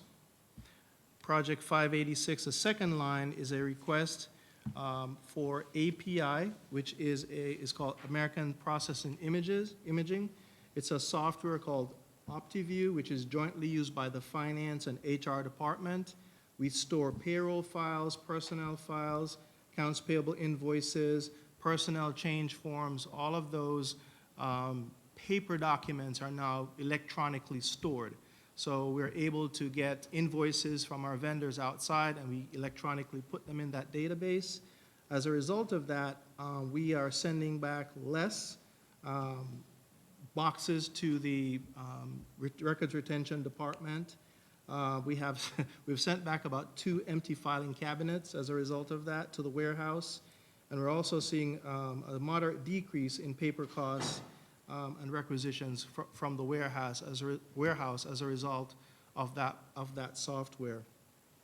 Again, also in the storage space in the Records Retention Department is decreasing as a result of us sending less paper to be stored in the warehouse, and as they reach their records retention deadline, they get destroyed and phased out. So we're asking for, because that was an amendment to the budget, to just pay for that for next year. The next line item is object code 3100, which is in my discretionary budget. We're decreasing that by $2,592. We use that line for pay a company called Rapid Solutions that helps us with the software programming for a cost report, which is required by the state. That is also the line that we receive our updates from Rutledge Assinia, former Mixon and Associates, $6,900. They do send us all the legislative updates. We have phone calls every Monday morning in Cabinet that they update us on the happenings at the legislature.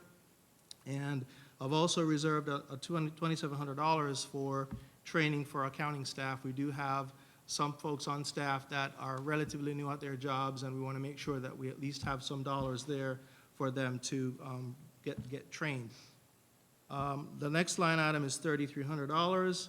I've asked for a small increase of $2,500. If all goes well tonight, you'll be approving a new Director of Finance. That person will need to be trained and attend the Finance Officers Association Conference to get up to speed. Myself, I have not attended since 2013. I mostly do my training and updates through webinars, one-day sessions. I'll go up to Orlando to go for investment training, that kind of thing. The next line item is the copiers. We do own and also lease some copiers.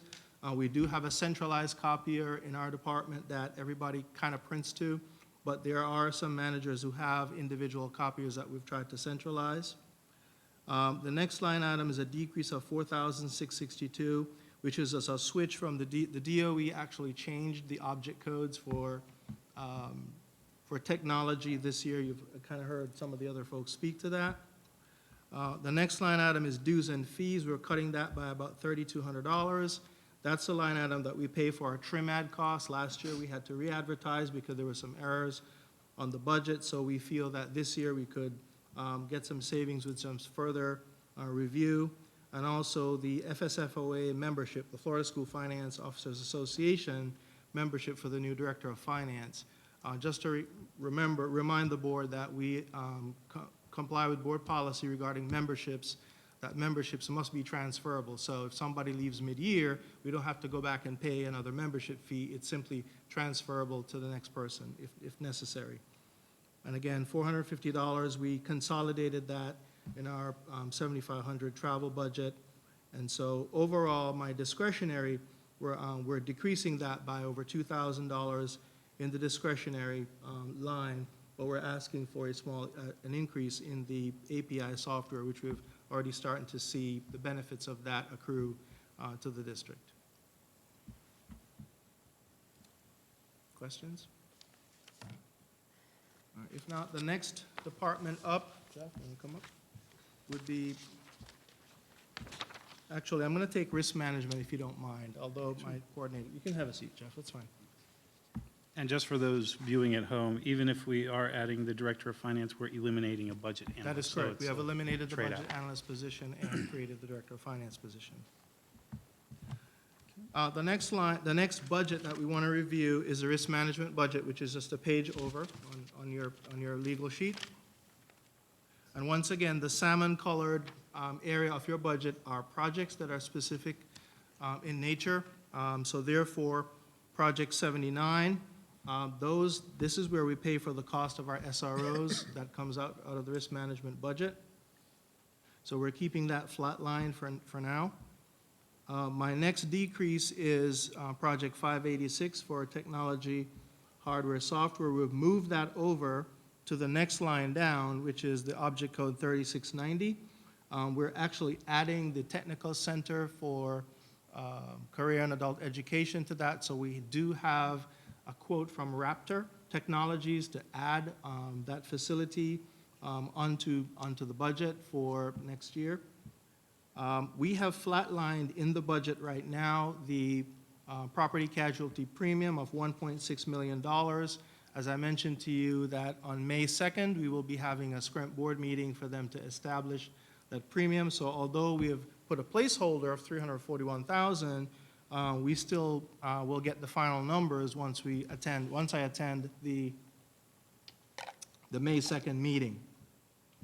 The next line is insurance and bond premiums. Again, we have switched that due to the object code change. That's where we pay for the bond premiums for board members and for all of our staff, like our bookkeepers who handle cash out in the schools. So that's where we pay for that bond premium. You'll notice that it's still available. We haven't got the bill yet, so we're going to make sure we get that done before the end of the school year. All the other lines are flatlined. When you get down to 3100, as I've mentioned to you before, we have done some back-of-the-envelope calculation in-house that we feel that once we're able to get the drug testing and screening done at the Care Here Center, we'll be able to save about $12,000 annually. So we just kept a small reserve there. We just flatlined it at $25,000. The next line is training for the risk manager. We asked for a small increase of $2,100 there to attend the FIRMA conference. That is the Florida Education Risk Management Association, where they go to that conference. They got a lot of training there and updates on cases and case law and risk management. Line 3600, which is the cell phone, that's a new request this year because we now have a risk manager on board and she does have a cell phone that she needs to utilize. The next line item is gas for the risk management Jeep. We have we call it the Frog Jeep outside, that we ask for just a small increase there. Supplies, we have actually cut that. Previously, the supplies for the benefits guides that you see published and handed out to employees during open enrollment, that came out of the risk management budget. And I think it was just a function of, because risk management and human resources and benefits were all together, so we have appropriately classified that. We're in the benefits program. The $200 for repair parts was just a one-time expense, so we eliminated that. And I believe the total decrease in our discretionary was approximately $10,483.42 in that budget, so we were able to reduce that. Approximately. I got that. Unbelievable. Question, members? Any questions? Okay. Here is the risk manager. Why isn't she here? Where is she? Yeah, why isn't she here? I believe she's attending she attended the emergency management meeting this morning. That is the group of people who update the EMP. She's back in her office. She's working on some cases. She's got 90-plus cases she's working on right now. And also, as Mr. Michael mentioned, that we have had several custodians on a light-duty return-to-work program. So she's working that out. We're down to maybe 2 or 3 that are still on the list that we're pursuing. So there's a lot of stuff going on behind the scenes. So unfortunately, she couldn't be with us So today. she's the one that's going to get our mod rate down? Absolutely, sir. And we're And her name is? Mary DiMercado. Yes, sir.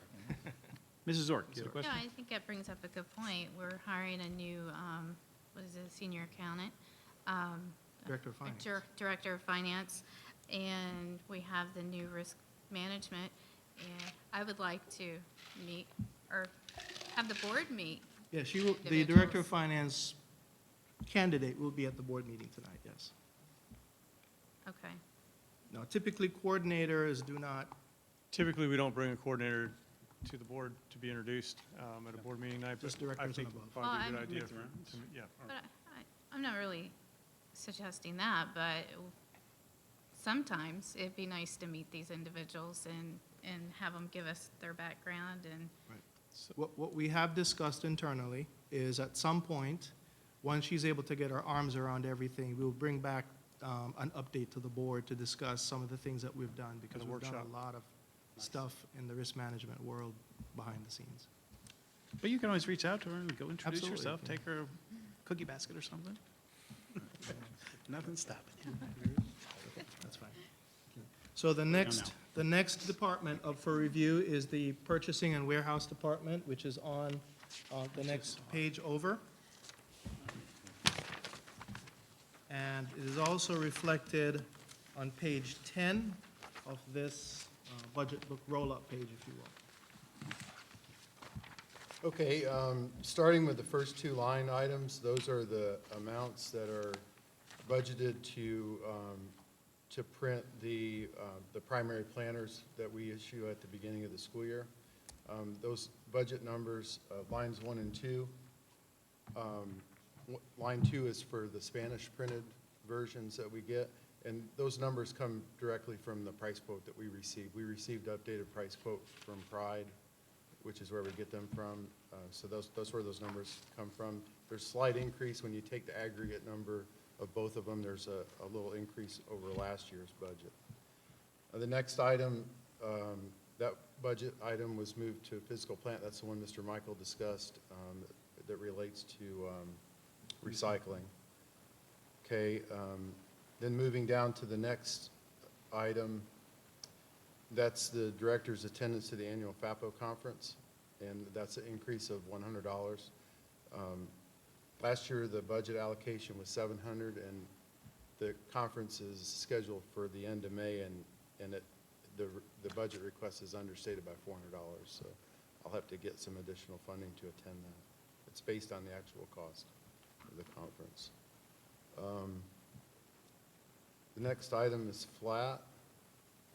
That's the allocation for repairs to the materials handling equipment and print shop production and packaging hardware. It was $500 last year, and we're not going to change that this year.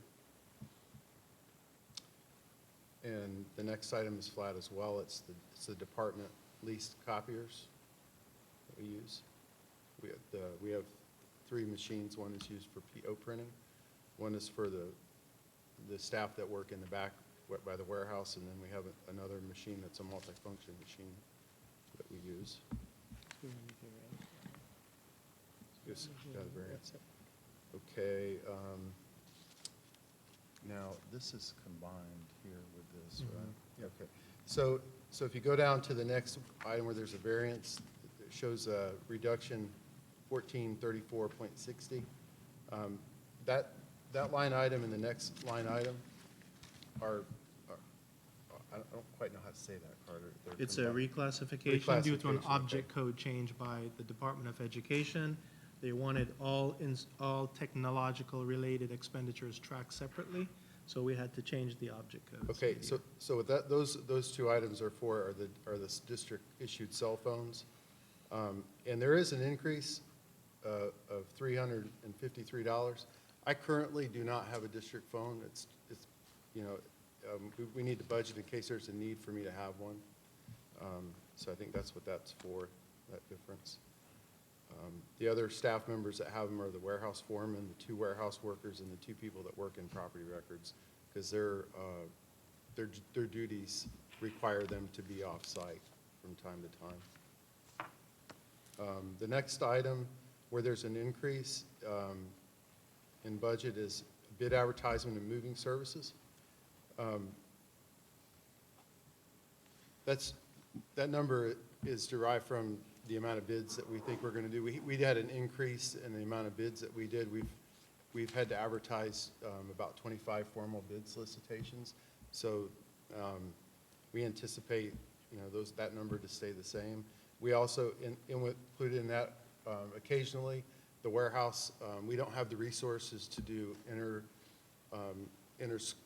school district moves of equipment, so we have to get somebody. If we don't have the equipment or the staff to move a large object, we'll have to contract with a local mover to do that, so that's where that budget comes from as well. Next item, liquefied petroleum for the forklift. That's an increase of $100, only because the cost of fuel is on the rise. Same thing for the next item. It's for gasoline. We have 2 vehicles that are gas in the warehouse, a pickup truck and a van, and we've increased that budget allocation by $200 because fuel costs are on the rise. Same thing for the next item. It's diesel. It's a line item for diesel. We have 3 diesel vehicles, so we expect to have an increase in expenditure for diesel fuel. The next item, Let's go on to the variance. Yeah, next variance. There's an increase in office supplies. Last year's allocation was $247, and that's just not enough. I have to periodically move budget from other areas just so I can get toners and things like that we need. So I've increased that. The next variance is, if you go down to repairs and maintenance, it's the repair, production, and packaging hardware. It's actually a decrease. It's $173. So we had asked for $700 before. We're asking for $527 this year. Next page, okay. All right.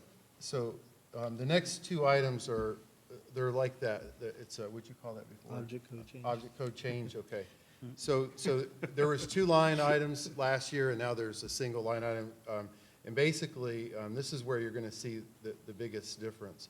That's the capital lease for the equipment that we have in the print shop, the digital equipment. And one of the things that we did different this year, just so you understand why there's an increase there, I added 500,000 black and white images to the lease, and that's at half a penny per image. So that's an increase in cost of about $2,450.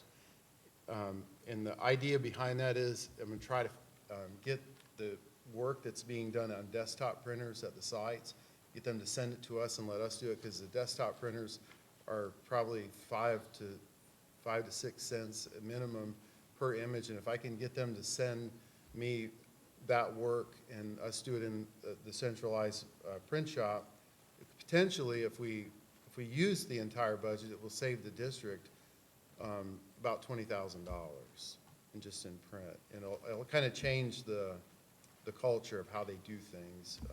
It's convenient to print at your desktop, but if you look at the cost of it, district-wide, it's pretty significant. So hopefully we can get them to do it. Now, we're not paying in advance for these images. It's only if we use them. So we're budgeting for them, and hopefully we'll use them because we'll be saving money. But if we don't use them and I'm unsuccessful in getting them to send us that work, it's not a cost that we'll incur. Mrs. Justice, you have a question? So that was a change, an object code change, so that was rolled into that 36090. But when we look at, there's also an increase too of 2450. Right, so that's what he's saying, is that we want to market the print shop a little bit more. For the larger jobs that are being done on desktops at schools, we want them to send them to the print shop for printing. As a result of that, you can save roughly about $20,000 in the expanded volume that we'll be doing, and you should actually see a corresponding decrease at the schools if we're able to do that. So that's just planning that we're planning for. Again, he mentioned that we don't necessarily going to spend all of that.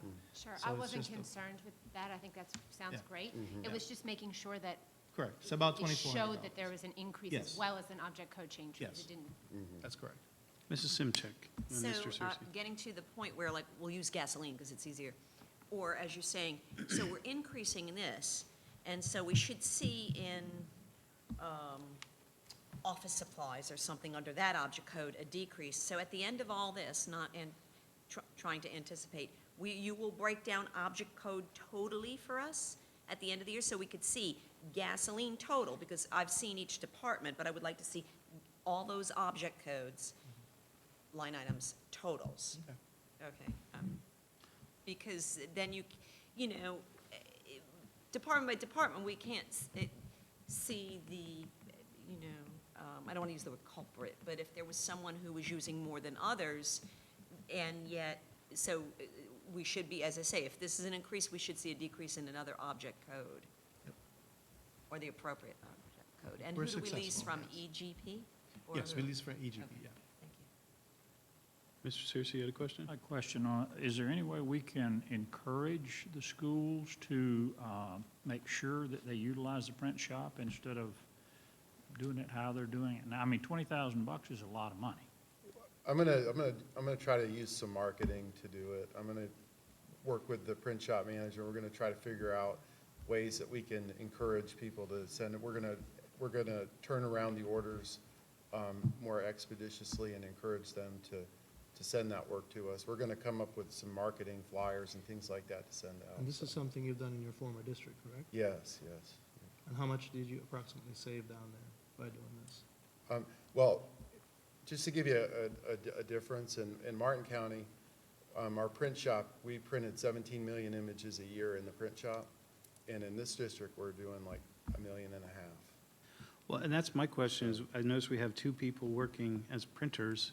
Are we trying to drum up business for employees we have?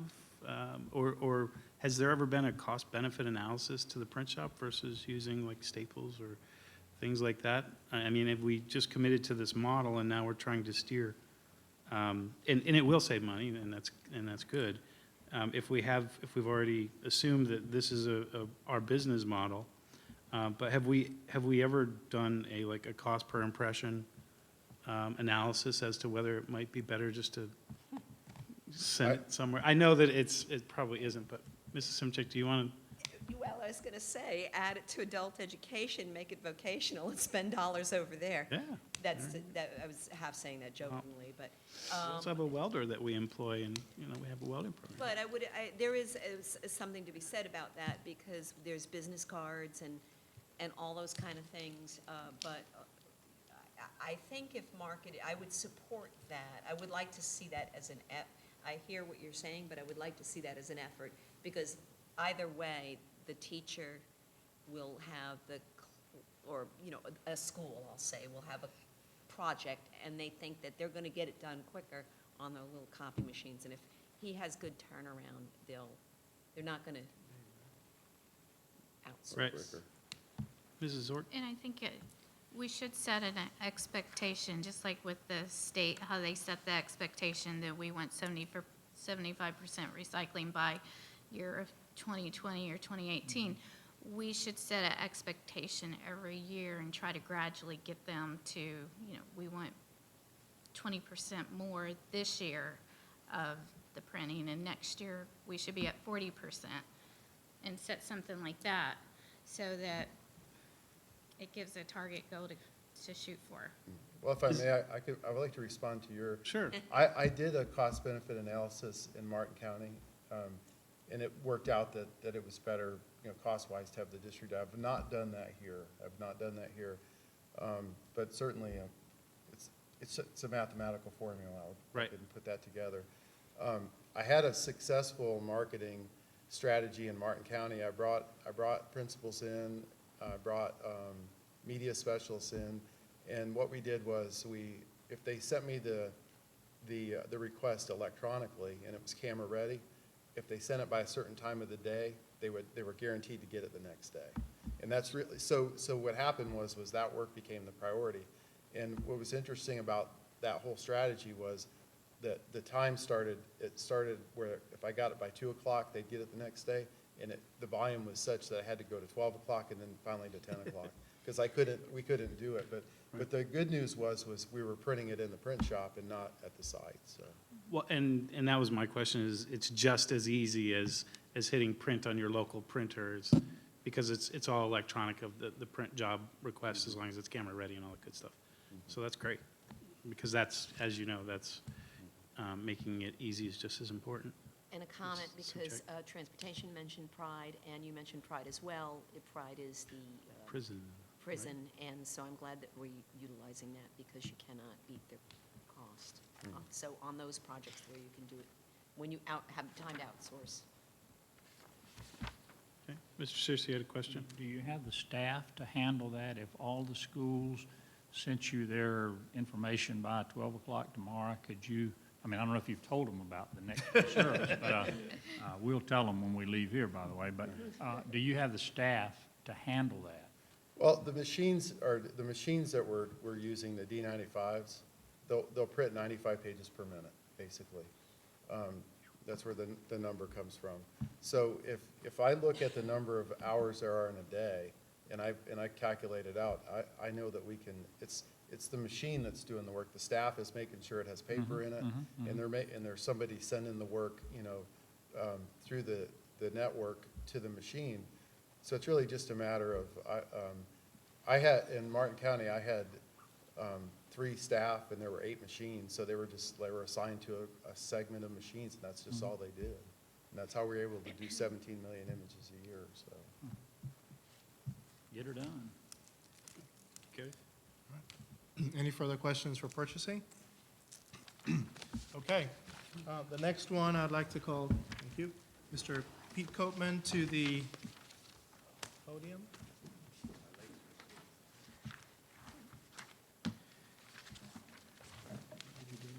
I did, but is it in the same format as what you have? Just use that one. Yeah, it's in the same format. So this is on the back page of your legal size sheet for the Building and Code Compliance Department.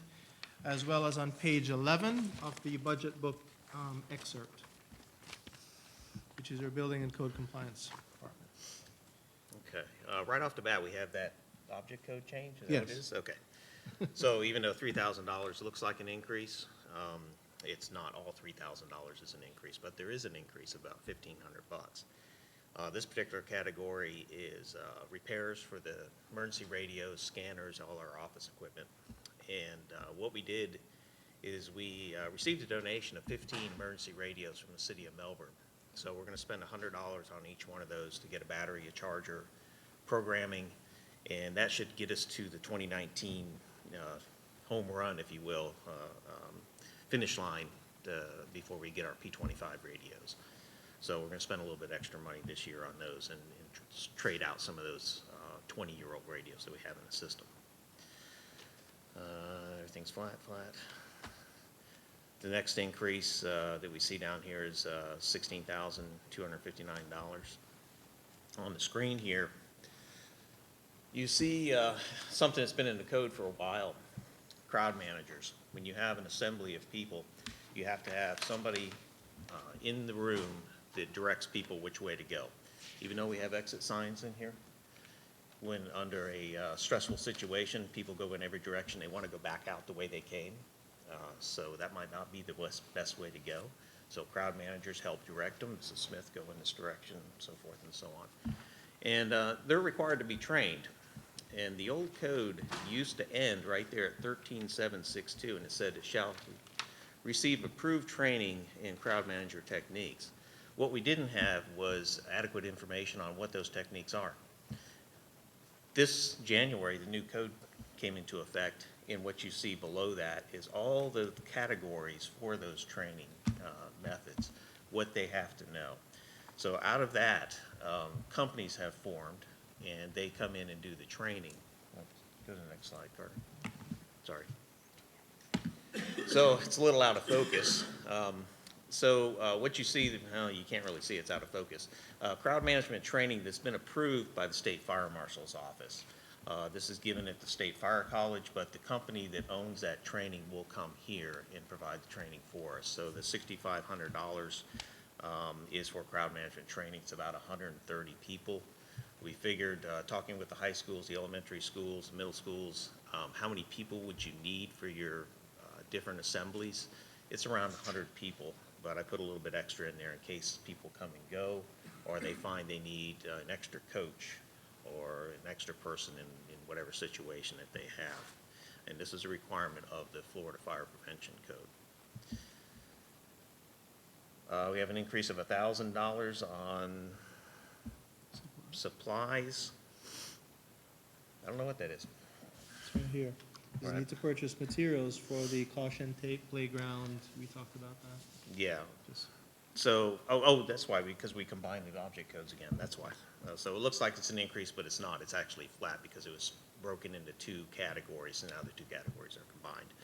Caution tape, cones, all the things we use. The last one is a little bit of an increase over our travel, which is a touchy subject. It seems to be everybody wants to lower that travel rate.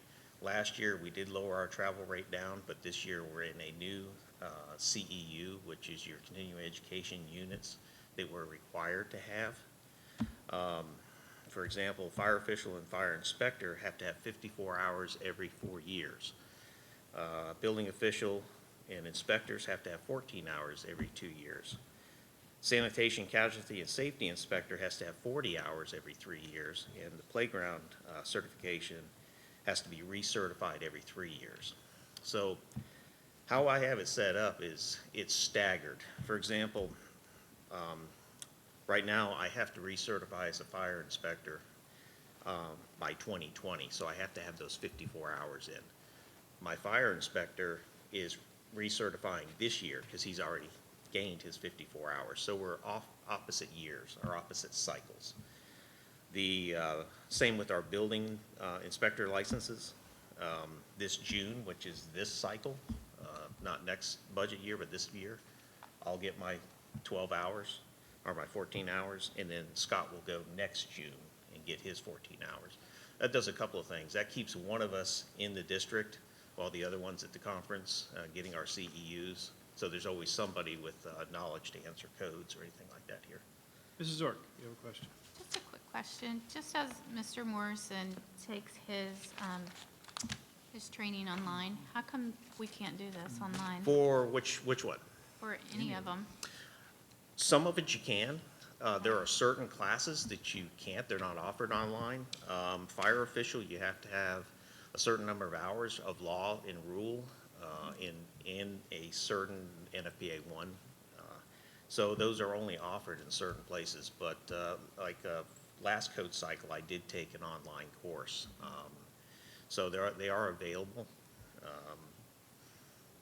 If that's what you want us to look into, we can look into doing those. Online courses are generally not real effective as one-on-one because you can ask the instructor questions. You have your peers around you that you can, have your sessions where you're talking about things. So those kind of things for old timers like me, I would say, I'm better one-on-one than I am learning on a computer. If I was 20 years old, I'd probably be online everything. So, but we'll look into it. And the EMP. On page 11 of your, so that was essentially his discretionary budget? Oh, yeah, we got right up here. So you forgot the EMP. Yeah. Okay, I'm sorry about that. On the $16,000 increase, the $6,500 is the crowd manager. But also this year, we're gonna need to reprint the emergency management plan. These are all the changes that are in the emergency management plan. You will be receiving this soon. Once we have everything changed in the document, it'll go to cabinet for their review, and it'll go to you guys, and you can review it. Lots and lots of changes. We're gonna reprint the whole thing. Also, some of our flip charts have some informational changes. So this is a result of the annual review that's done with the emergency management team. It's police, firefighters, Ed Lopristi from the Emergency Management Center, teachers, principals, staff from the district. So all these things, it was a very good session, a lot of information came out of that. Do you Sorry. print those in-house? Yes. There are, to laminate the flip charts, we have to go outside. We don't have the equipment to laminate those, the flip charts. And that's a couple thousand. Mrs. Simchik? It's not a question, it has nothing to do with the budget. I'm fine with the crowd control. At a later date, I'll be speaking to the attorney and on policy regarding those people and the superintendent as far as implementation and asking them to share what my questions and answers gleans from that with my fellow board members. Yeah, this is crowd management. Yes, I understand. Crowd control is a little different. I understand, and I would Okay. imagine law enforcement would cover, like, the football games and things like that, but this is why as far as the budget, I'm fine with the money Oh, part. yes. I have a different question as to where we place that in policy, expectations, who's assigned, and things like that, and I'll just ask those questions, because I'm fine with the money for it. It's the follow-up that I won't waste time at the budget meeting for. Right.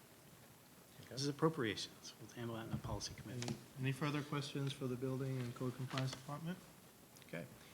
On page 12, thank you, Pete. Alrighty. On page 12 of your budget book excerpt, we have the group life and health insurance fund, and with us today is Amanda Brooke Cross, who unfortunately could not be at our last insurance update meetings, which is why we had the phone in.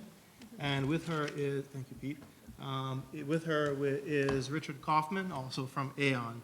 So Amanda, if you could just lead us through the budget for next year and what we're looking at in terms of the health insurance fund. Yes. Happy to be here and happy to be healthy enough to be here versus the last meeting. So first, starting off, we have the revenues for the plan.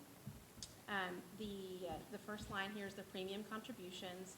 So if you notice from the budget of 17-18 was 21.3 million.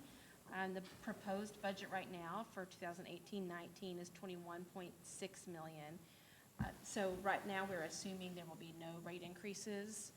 And this is across the board. This is not just medical and pharmacy, but it's also your fully insured products with the dental, vision, and all of those pieces together. The reason that the numbers vary is just because of your actual enrollment by tier, by plan is going to differ a little bit. But it is, at this point, assuming no rate increase. I know that you discussed at the April 10th meeting that at this point, it's still early, but because of the negative trend that you also discussed at that meeting, that's why we're anticipating either no rate increase, or if any, it would be very small. But it is still early. Okay, then the next line is the AMWINS and ESI rebates. These are the pharmacy rebates that you receive from those carriers that are handling your claims. So there is an increase this year from the 975 to 1.2 million. This increase is due to the fact that you are now partnering with ESI. Previously, your pharmacy was going through Florida Blue, but the rebates are expected to be higher with the new ESI contract. Just a point of clarification on that. If one were to look at the budget book last year and look at this sheet, we've actually broken it out separately now. So that's why it's segregated, so we can see that as a line item. Okay, then the next row is the federal Medicare retiree drug subsidy. So this is, as it mentions, a federal subsidy you are receiving, and this is for your post-65 retiree population based on their Medicare Part D plan that they're in. It's called an EGWIP. So this is, you might be familiar in the past with an RDS Part D subsidy plan. So those have really been phased out, and the new version of that, which you have been on for a few years now, is the EGWIP. The discounts are significantly more, so that's what this line represents, and it's really based on, it's very much formula driven, based on the projections from the federal government, what they're saying they will reimburse on those pharmacy claims of your post-65 group. So there is a decrease in that, but it's due to what's been mandated by the government. Okay, so then the total revenues are $23.1 million compared to $22.8 in the budget for last year. And Carter, do you want to speak to the restricted and unrestricted fund balances? In the current year, we have about $145,000 in dollars that we receive, about $175,000 that we receive from Florida Blue for wellness, audit, and communications. We talked a little bit about how we were going to try to utilize those dollars in 18-19. We did not want to commingle those dollars. We wanted to make sure that those dollars are set aside in the fund balance and identified as restricted. So ultimately, when we do our update of our financials, we'll see where those dollars, if we've used, because we've used $30,000 for an audit, and so we just wanted to show the difference, the breakout of the restricted, to make sure we're tracking those dollars separately. Okay, and then if we move on to the expenditures, the biggest portion, of course, is your claims expense. So the top two rows, both the medical and the pharmacy claims expense for your actives and retirees combined, projected to be $10.4 million for the medical claims and almost $5 million for the pharmacy claims. You'll notice this is a decrease from the budget for 17-18, which I have to say it's not typical for any other clients that I'm speaking to. We're not talking about a decrease from your budget from the prior year. But I know that you all discussed this at the last board workshop, that you actually have experienced very negative trend in your claims, which is fantastic. So our baseline that we're using to project the claims forward is much lower than it would have been when you set the budget for 17-18. So that's why we're seeing the decrease on the medical side is $1 million, and the pharmacy is about $200,000. Okay, and then we move on to the Care Here expenses. So your budgeted expenses for 17-18 were $1.6 million. Right now we're projecting just over $1.7 million in the 18-19 year. We're projecting an increase there for a couple of reasons.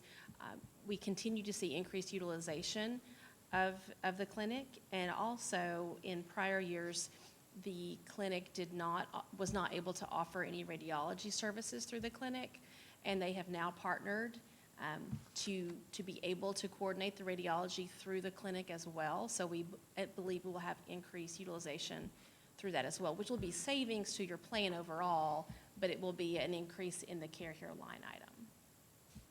Just another thing to point out, when we do the budget book update, we shared with you last time the actual individual lines going through the Care Here budget. So you would see the Indian River Radiology, you would see all the medical supplies, that kind of thing. So we'll include that as part of the budget book, which will tie to that $1.7 million number.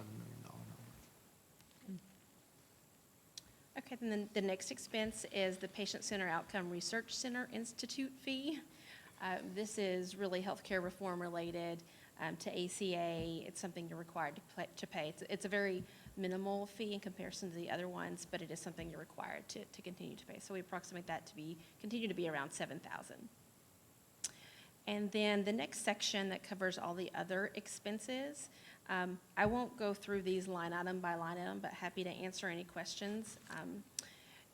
We essentially are assuming that these will continue at the current cost as far as what we are seeing in the actual financials. So just to point out, and I would ask Mr. Kaufman just to briefly make a comment without breaking any code of silence regarding the fully insured products and what we're seeing with the RFPs that are currently, I think we've finished up the evaluation and planning to bring that to the board in May. So Richard, if you may. Mr. Carver talked about so many RFPs increasing, and we did 7 of them on the life, the disability, the dental, and so on. And let's just say that the results seem to be very positive for decreases in costs in many of these lines. So, and many of these lines are sponsored by the employees. So they should be seeing some cost savings. But there's still part of the process to go through. It goes to high TEF tomorrow, and then be prepared to go to the board in May. Yeah, and the one line item we have in here, we do have a projected increase, but it's very much unknown at this point, is for your stop loss coverage. That's your coverage you have in the medical plan to make sure claims over a certain threshold are covered by the stop loss carrier and not the district. So right at this point, we've projected a 15% increase in that fee. We typically see 15 to 20% as a standard, but it may not be that much. We just don't know at this point. Have our savings utilizing that insurance exceeded the premiums we pay?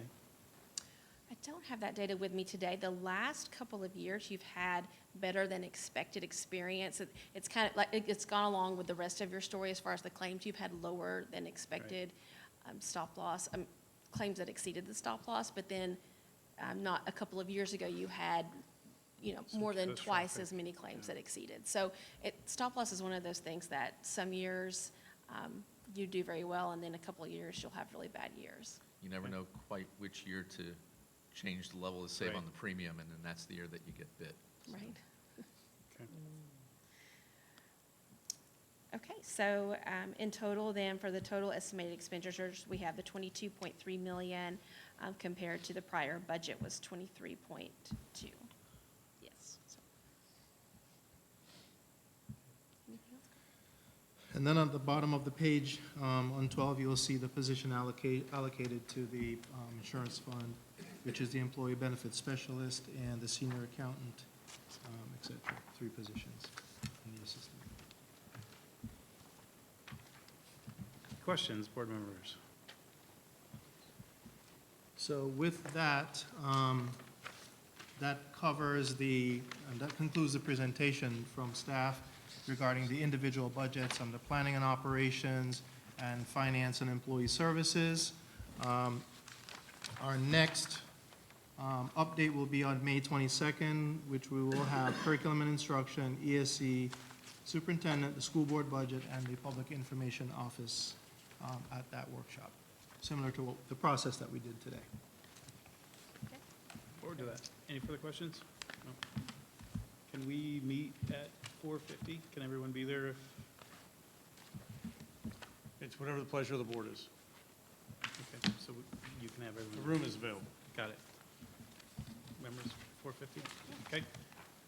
With that, with no further business before us, we are adjourned.